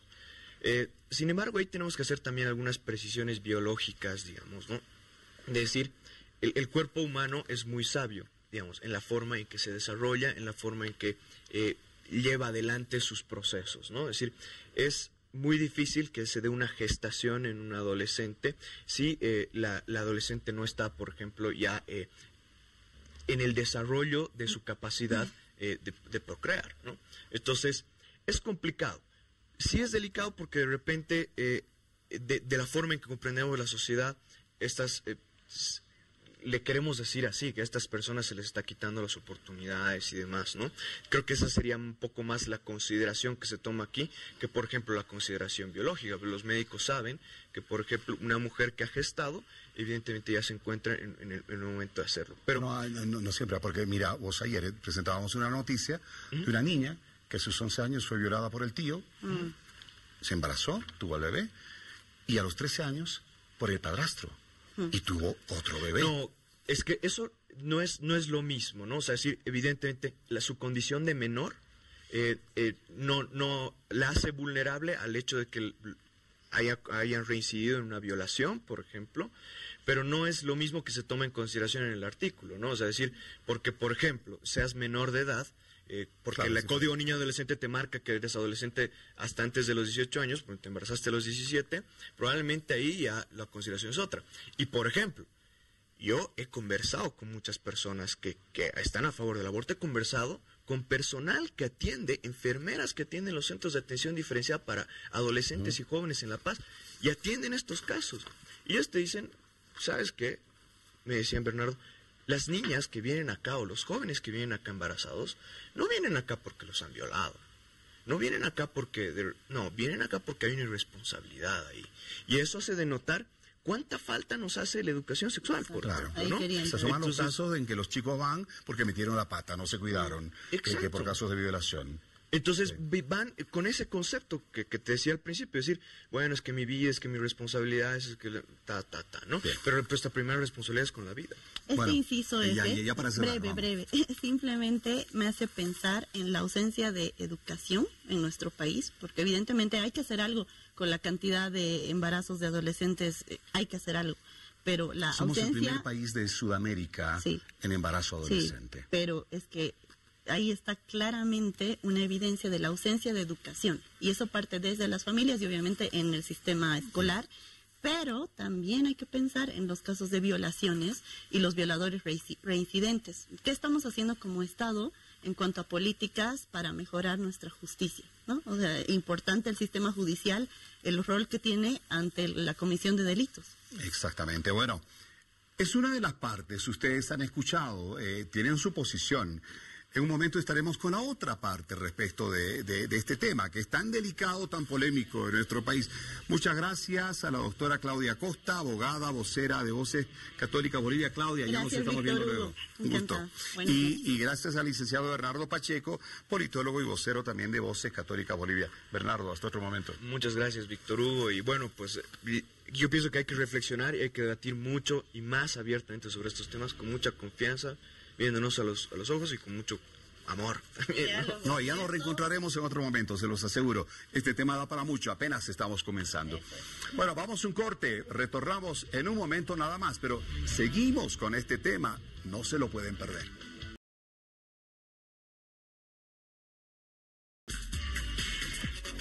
Bueno, una de las grandes atracciones de la Feria de Exposición de Santa Cruz es el sector de los animalitos, como le dicen los niños allá en Santa Cruz. Vamos a ver los animalitos, enormes vacas, ¿no es cierto?, bueyes, enormes caballos, de las más variadas razas y especímenes realmente maravillosos. Vamos a irnos hasta ese lugar. De hecho, ya tenemos a nuestro cowboy que está bien establecido allá, nuestro vaquero. Oscar Romero, a ver, cuéntanos, sector equino de la Feria de Exposición de Santa Cruz, ¿qué nos promete en este fin de semana?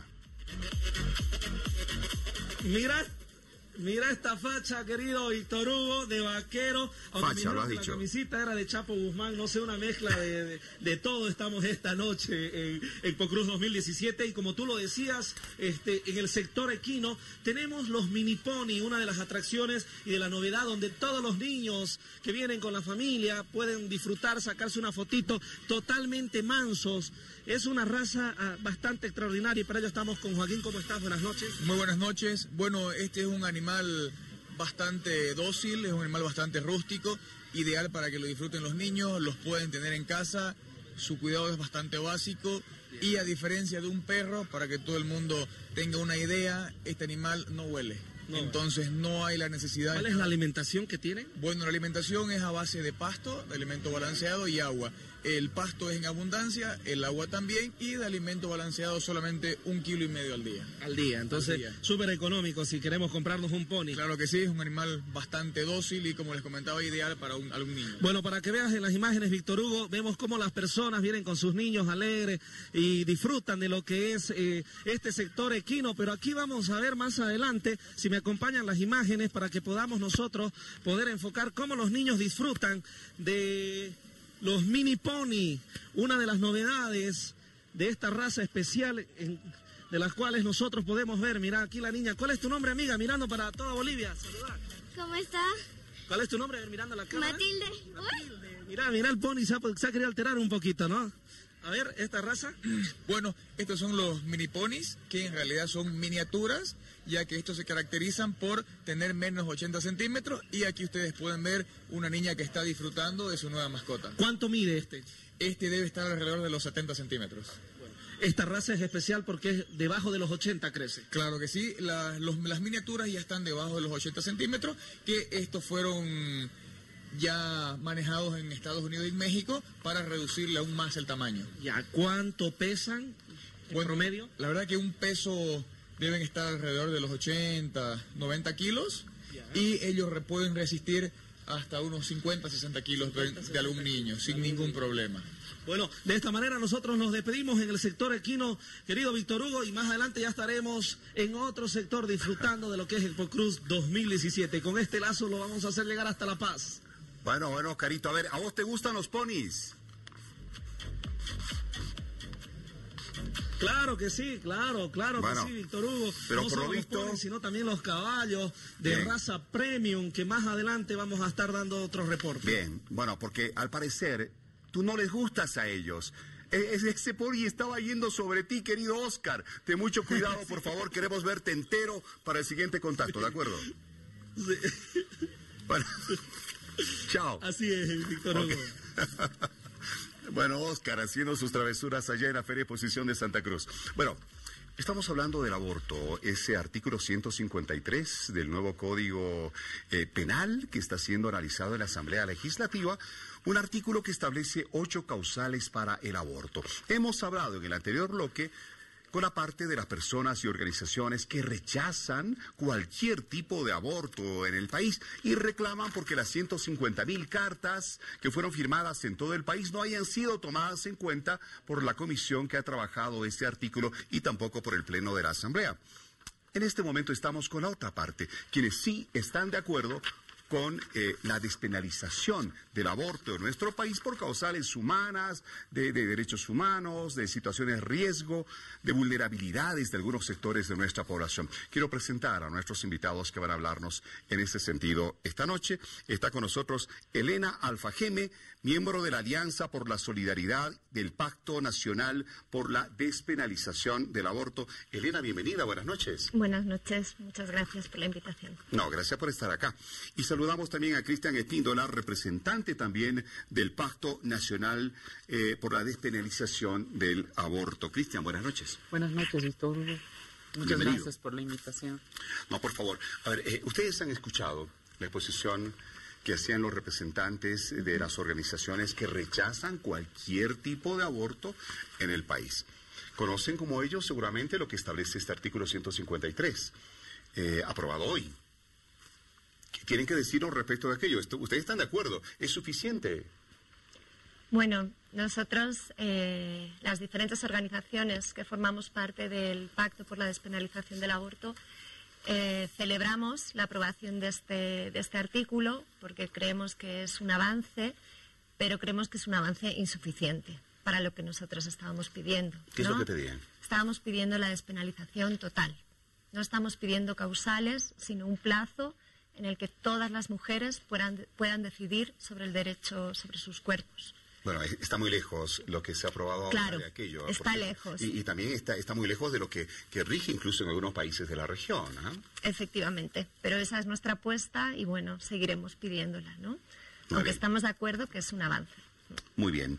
A ver, son 8 causales que se establecen para el aborto legal en Bolivia, ¿no es cierto? Y claro, 8 causales basadas en qué? ¿Cuál es la realidad del aborto en nuestro país?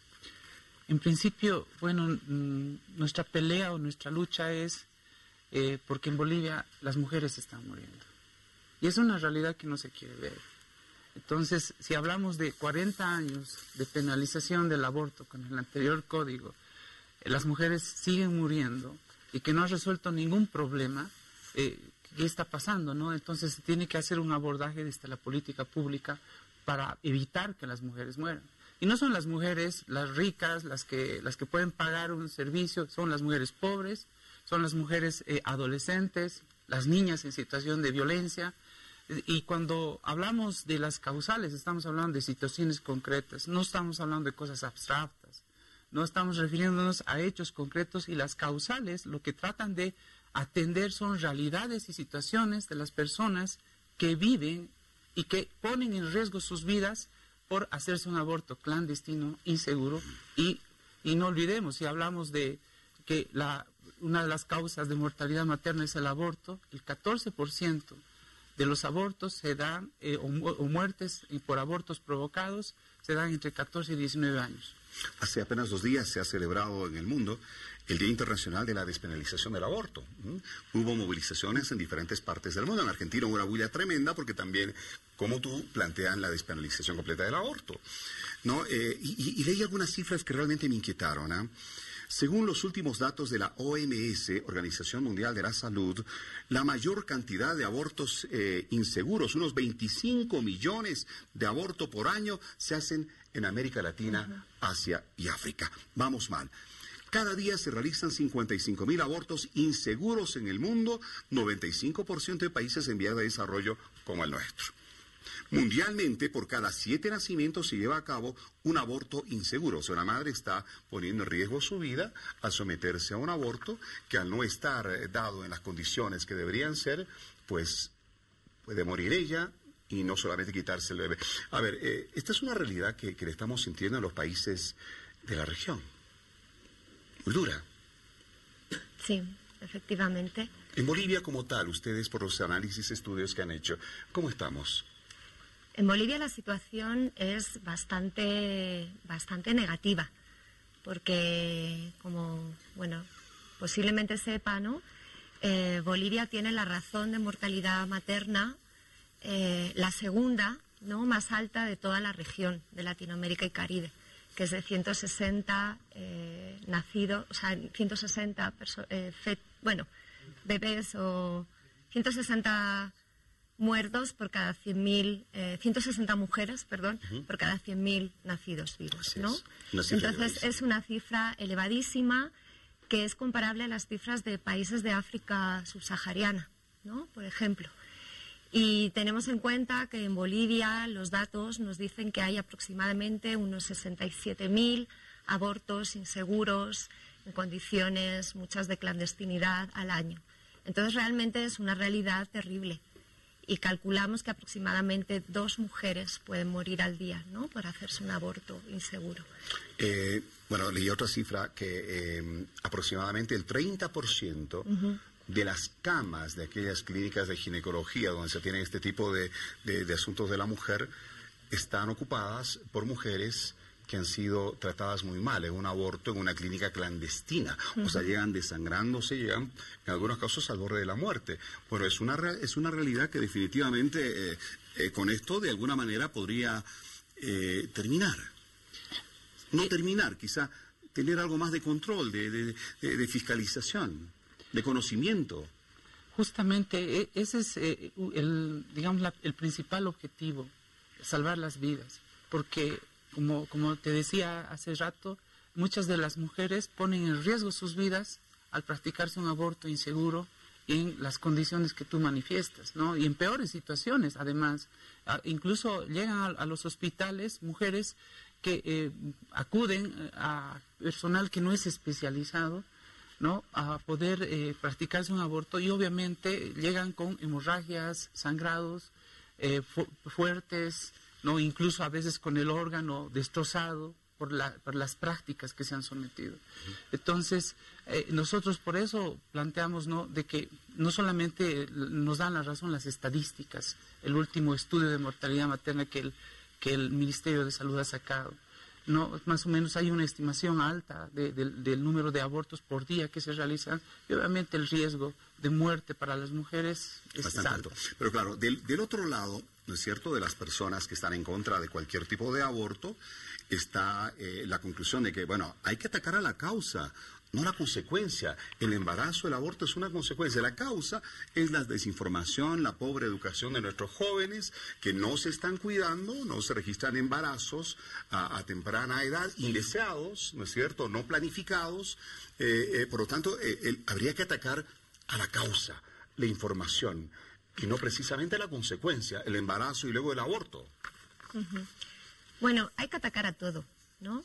Las personas que defendemos el derecho al aborto, defendemos también los programas de educación sexual integral y defendemos también las políticas públicas dotadas de presupuesto.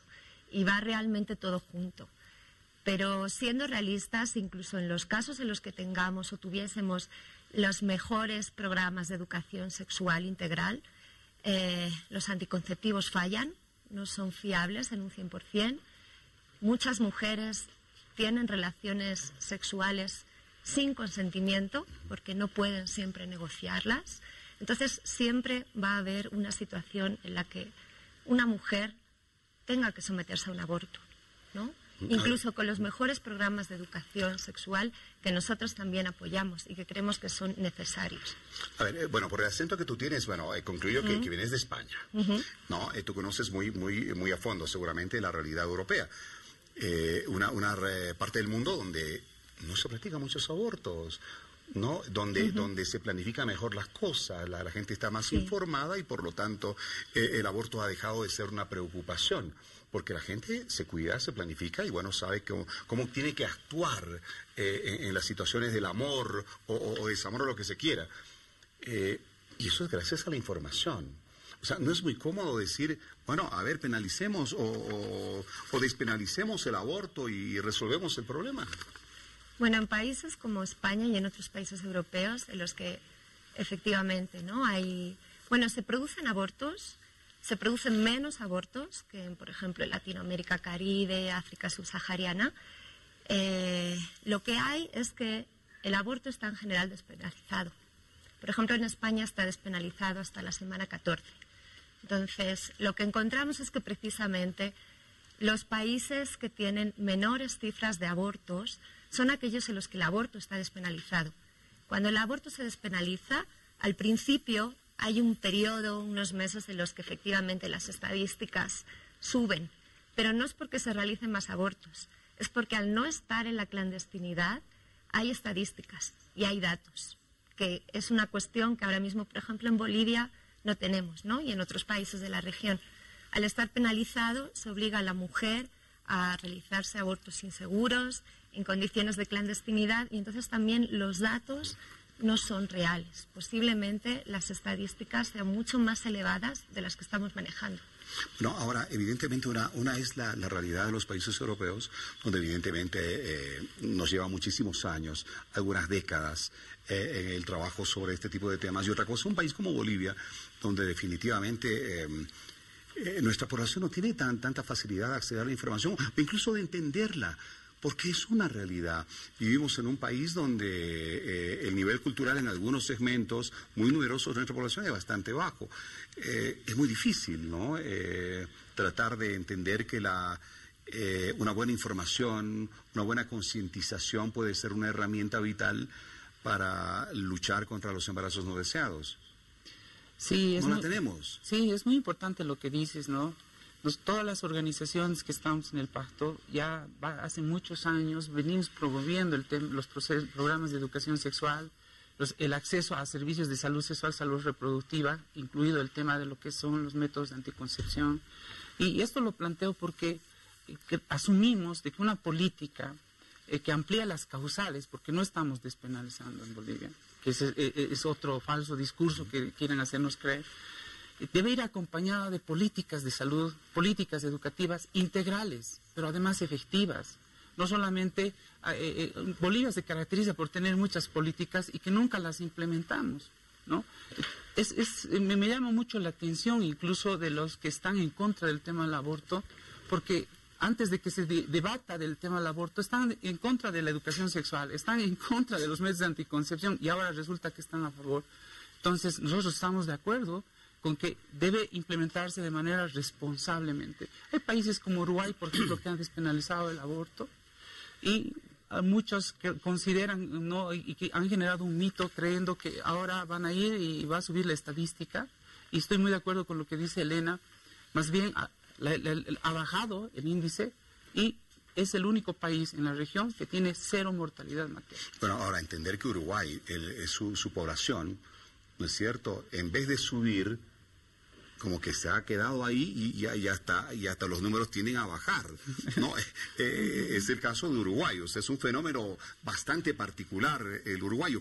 Hay algo que me llamó mucho la atención. La diputada Jimena Costa, de Unidad Demócrata, planteó sanciones para los hombres que no se hacen responsables de los embarazos. Y esa es otra de las causas por las que muchas adolescentes y jovencitas optan por el aborto, porque no está el hombre, no está la pareja a su lado para hacerse responsable por esa vida que llega al mundo y por su futuro. ¿Qué voy a hacer yo si soy una estudiante chiquilla, no tengo la posibilidad de generar recursos, no trabajo, mis padres se van a enojar, la familia que me van a rechazar? Hubiera sido interesante, ¿no?, que se apruebe sanciones para aquellos hombres irresponsables que no están al lado de sus parejas cuando ellas están en situación de embarazo. Nosotros pensamos que tiene que haber corresponsabilidad en la pareja y que tiene que haber corresponsabilidad entre el hombre y entre la mujer, pero estamos de acuerdo con que la última decisión la tiene la mujer. Pensamos que las mujeres tienen la suficiente madurez y capacidad para decidir sobre sus cuerpos. Pero el hombre irresponsable que dices tú, de aquel que no está al lado de su mujer, ¿no es cierto?, para acompañarla en ese momento tan difícil. Sí, pero eso tiene una trampa, que es que si le damos al hombre, o si sancionamos al hombre por ser irresponsable ante un embarazo no deseado, también le podemos dar entonces la responsabilidad de que si la mujer no quiere llevar a término ese embarazo, él pueda obligarla a llevarlo. Entonces ahí hay que tener cuidado, ¿no? ¿Y tú qué dices al respecto? ¿Debería sancionarse a aquellos hombres irresponsables que no están al lado de sus parejas en situación de embarazo, que las abandonan, las dejan solas?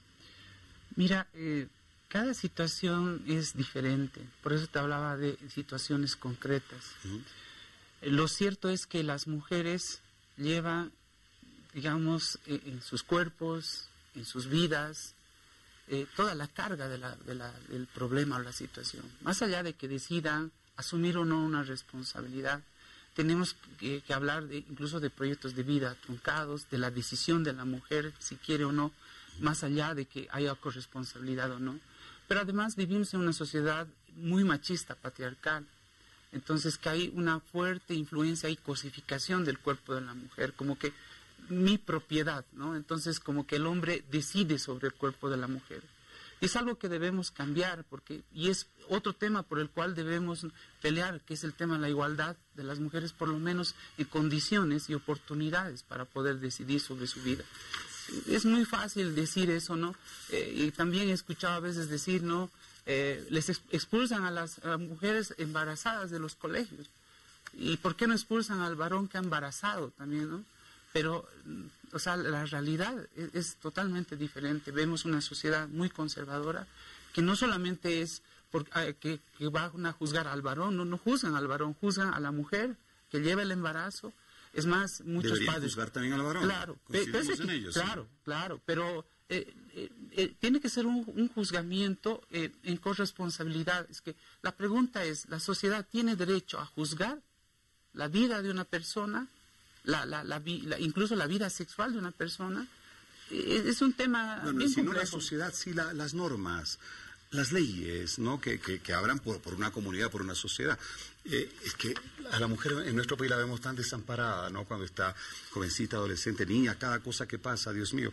Bueno, quiero agradecerles por haber estado esta noche con nosotros. Esto da para largo, ¿no? Va a haber un segundo capítulo, se los aseguro. Apenas estamos en una primera parte. Gracias a Elena Alfajeme, miembro de la Alianza por la Solidaridad del Pacto Nacional por la Despenalización. Elena, hasta otro momento. Muchas gracias. Muchas gracias. Y lo propio, gracias a Cristian Espíndola, ¿no?, también del Pacto Nacional por la Despenalización del Aborto. Ya nos vemos prontito. Muchas gracias, Víctor Hugo. Bueno, y estaremos pendientes para cualquier otro. No, pero sin duda, sí, esto va para mucho. Bueno, a ver, ustedes, papás, mamás que están en casa, chiquillos, adolescentes, ¿qué podemos hacer los padres cuando tenemos algunos niños que definitivamente no quieren hacer lo que les pedimos? No quieren tomar la sopita, no quieren comer, no quieren hacer las tareas. ¿Qué estrategias, qué recursos podemos usar? ¿Han pensado ustedes en la psicología inversa? Vamos a verlo. Una técnica bien empleada para persuadir a una persona, ya sea la pareja, hijos, familiares o amigos, es la psicología inversa. Seguramente usted escuchó hablar bastante de esto, pero ¿sabe cómo funciona? Posiblemente muchos la utilizaron en usted y no se dio cuenta de ello. La técnica consiste en la defensa de una creencia o conducta que es contraria a la deseada, con la expectativa de que este enfoque moverá a un sujeto a actuar como realmente se desea, es decir, de forma contraria a lo que se le sugiere. Para entender mejor lo mencionado, observe este video que explica cómo funciona la psicología inversa en un niño. Vamos.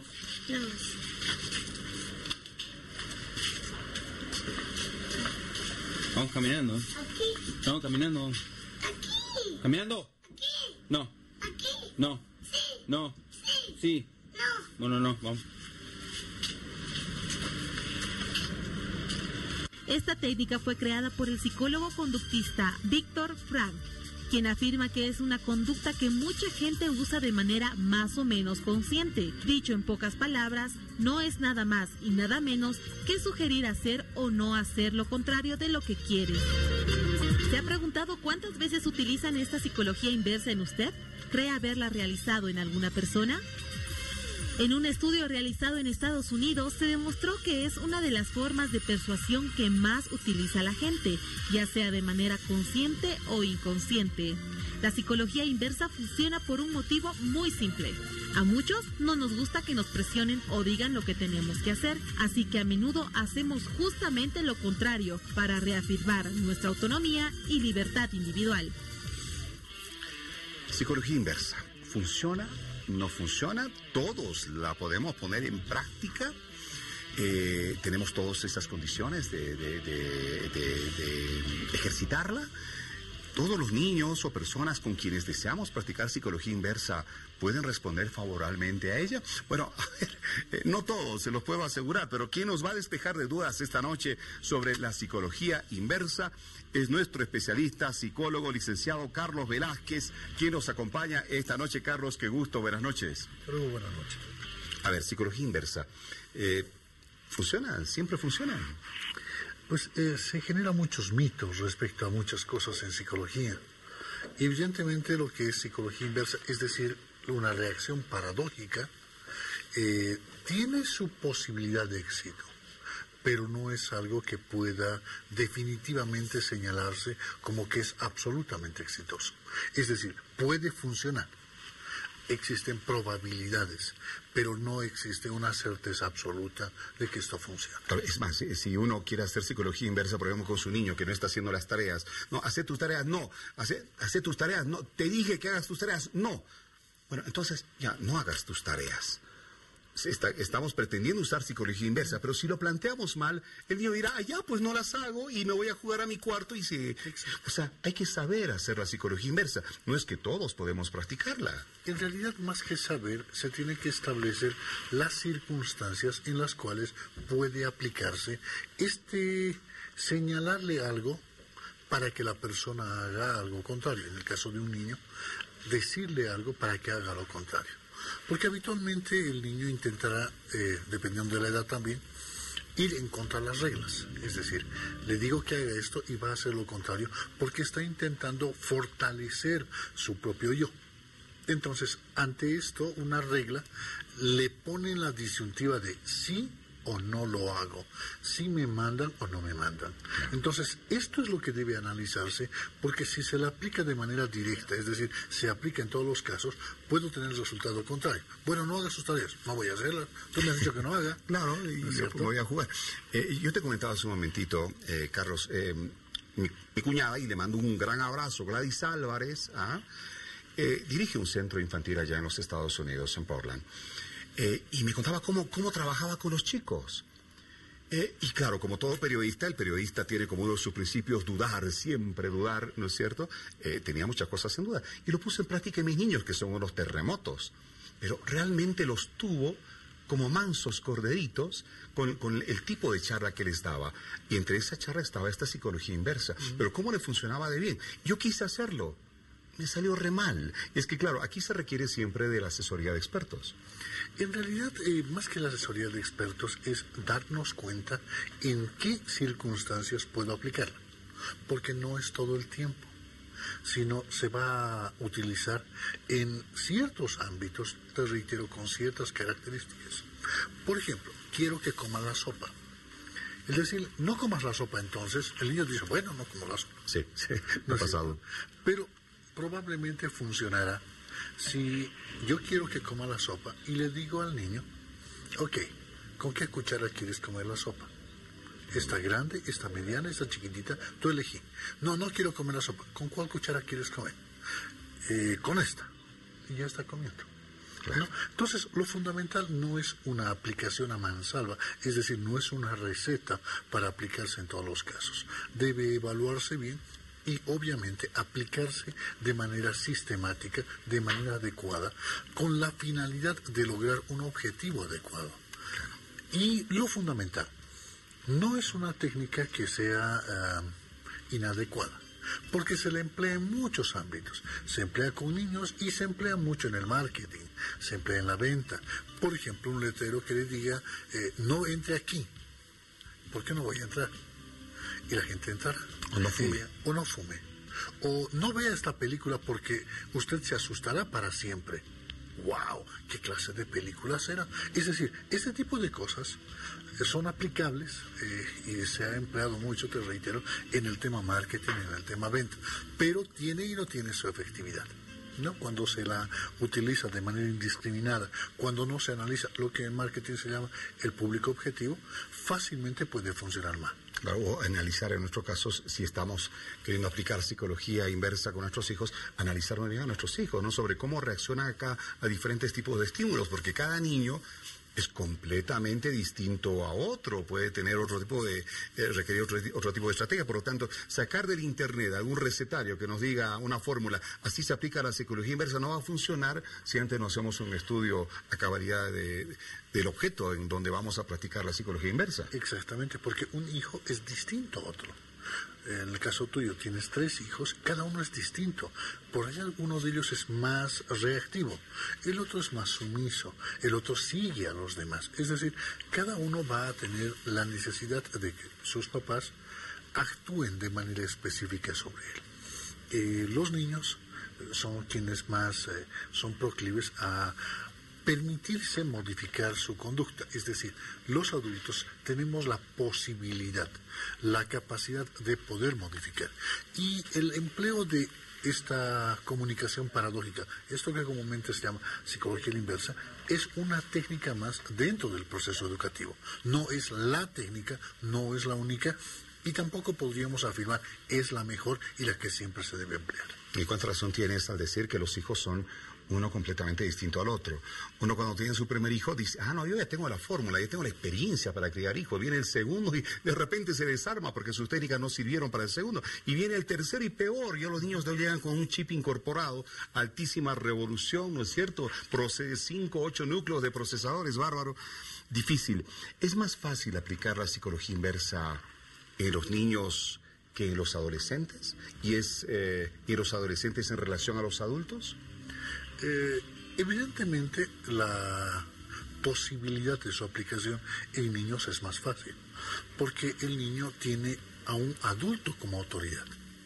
En el caso del adolescente se complica porque el adolescente ya está cuestionando la autoridad. Y en el caso del adulto, el adulto está al mismo nivel de un otro adulto que puede aplicar este tipo de técnica. Entonces, en términos generales, diríamos, es más sencillo aplicarla en los niños. Sin embargo, vuelvo a reiterarte el hecho de que es necesario establecer con claridad qué es lo que se pretende lograr. Es decir, yo quiero que la persona beba agua. Entonces, ¿es un niño, es un adulto, es un adolescente? ¿Con quién estoy manejándome? Y luego, ¿es beneficioso para esta persona que tome el agua? En función a esto, yo elegiré cuál es la mejor técnica. En algún caso será preguntarle, ¿y no tienes sed? No, no tengo sed. Bueno, entonces te voy a retirar el agua. No, déjale el agua. Podrá ser una forma. O en otro caso será, mira, el agua está ahí, pero no la tienes que tomar. dependerá de las circunstancias, dependerá de aquello que se genere para poder aplicarlo. Tengo algunos ejemplos. Un padre sugiere a su hijo adolescente que es tacaño porque no compra a su hermana un regalo de cumpleaños. El chico reacciona comprándole un regalo bastante bonito. El padre le cuestiona, ¿eres un tacaño? Y, no, yo le voy a demostrar que no soy tacaño. Un estudiante que está harto de un amigo que nunca ayuda, dice, ok, no ayudes, no me importa.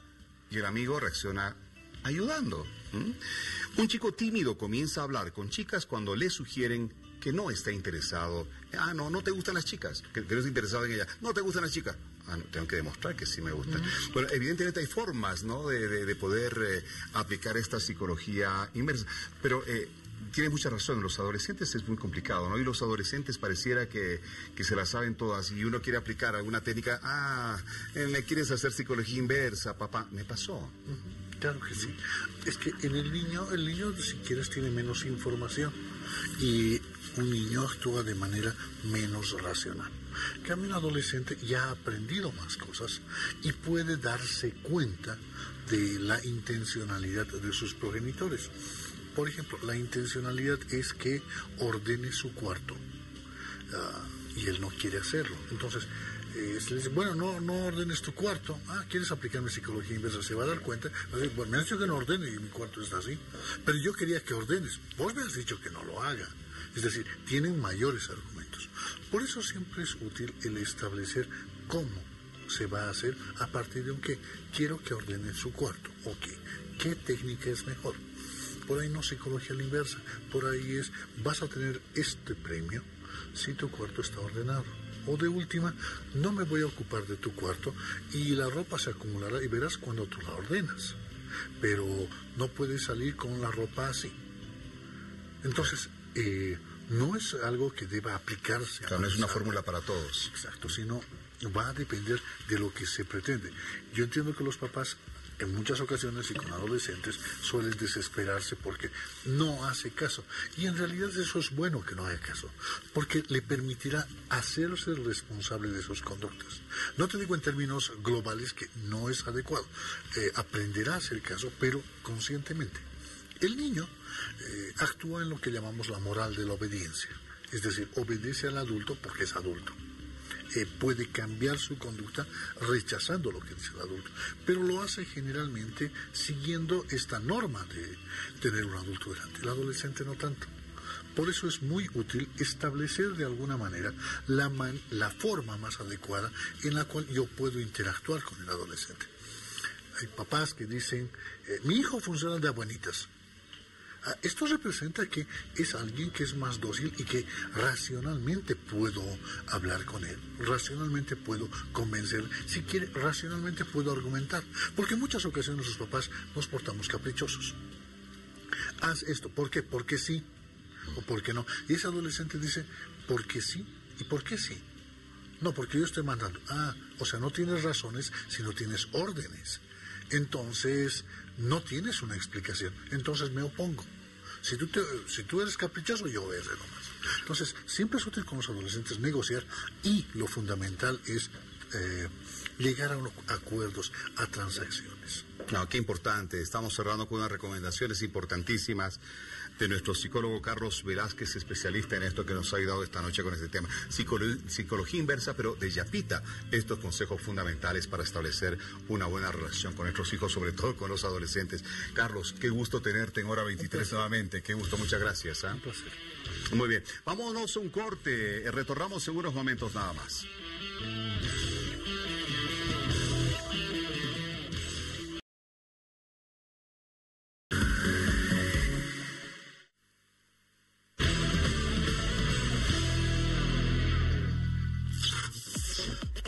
Bueno, ya estamos en los últimos minutos de este Hora 23 de fin de semana que ya ha comenzado y se pone bonito, pero donde más bonito está en la Feria Exposición de Santa Cruz. Oscar Romero, ya para despedirnos, ¿qué nos tienes? Víctor Hugo, a toda la gente de Hora 23 que ya casi casi en la recta final. Nosotros nos encontramos en el escenario principal de Expo Cruz 2017. En estos momentos, Jessie Luna, la sensual vocalista, hermosa y artista cantante, quien nos deleita en el escenario principal con Bandamia, el grupo musical destacado y reconocido en Santa Cruz de la Sierra. Pero comentarte, Víctor Hugo, y a toda la gente que sigue Hora 23, lastimosamente el show de Fabio Zambrana, que estaba previsto para pasar a las 10 de la noche, se ha suspendido. Él en su página oficial, Fabio Zambrana, manifestaba que no va a formar parte del show de esta noche porque él pudo observar en horas de la mañana que no se podían armar, como vemos en las imágenes, una especie de tarimas que estaban ahí colocadas, una estructura que cuelgan de 4 pilares de metal y que tiene salientes en la parte de abajo. El público transitará por sobre estos salientes, decía Fabio Zambrana. Entonces él pedía que se retiren porque esta estructura de metal que ustedes ven en imágenes es para el show de mañana de las Magníficas. Entonces él ha pedido que esto debería haberse levantado, esta estructura, mañana por la mañana. Y es por eso que él pidió que se levante esta estructura, pero como la organización no levantó, entonces se tuvo que suspender el show de Fabio Zambrana. Pero en estos momentos nosotros disfrutamos de Bandamia y de esta manera nos despedimos. Muchísimas gracias, Víctor Hugo, gracias a la gente de Hora 23. Los dejamos con el show de Bandamia. Bueno, gracias, Oscar. Saludos a la novia, me imagino que estás con ella ya en la Feria de Exposición de Santa Cruz. No, bueno, chao, disfruta. Chao, Oscar. Con el auspicio de American Prime ahora en Bolivia, hemos presentado Ferial 2017 por Bolivisión. Gracias por habernos acompañado un programa más. Que tengan un buen descanso y un excelente fin de semana. Adiós, Víctor Hugo. Chao, Pite, que tengan un lindo fin de semana. Esperemos que el programa de hoy haya sido realmente un aporte. Es nuestra principal intención, que ustedes rescaten siempre cosas positivas de todo lo que hablamos y de todos los temas que tratamos. Les mandamos un fuerte abrazo. Fuerte abrazo, Bolivia. Pásenla bien. Chao.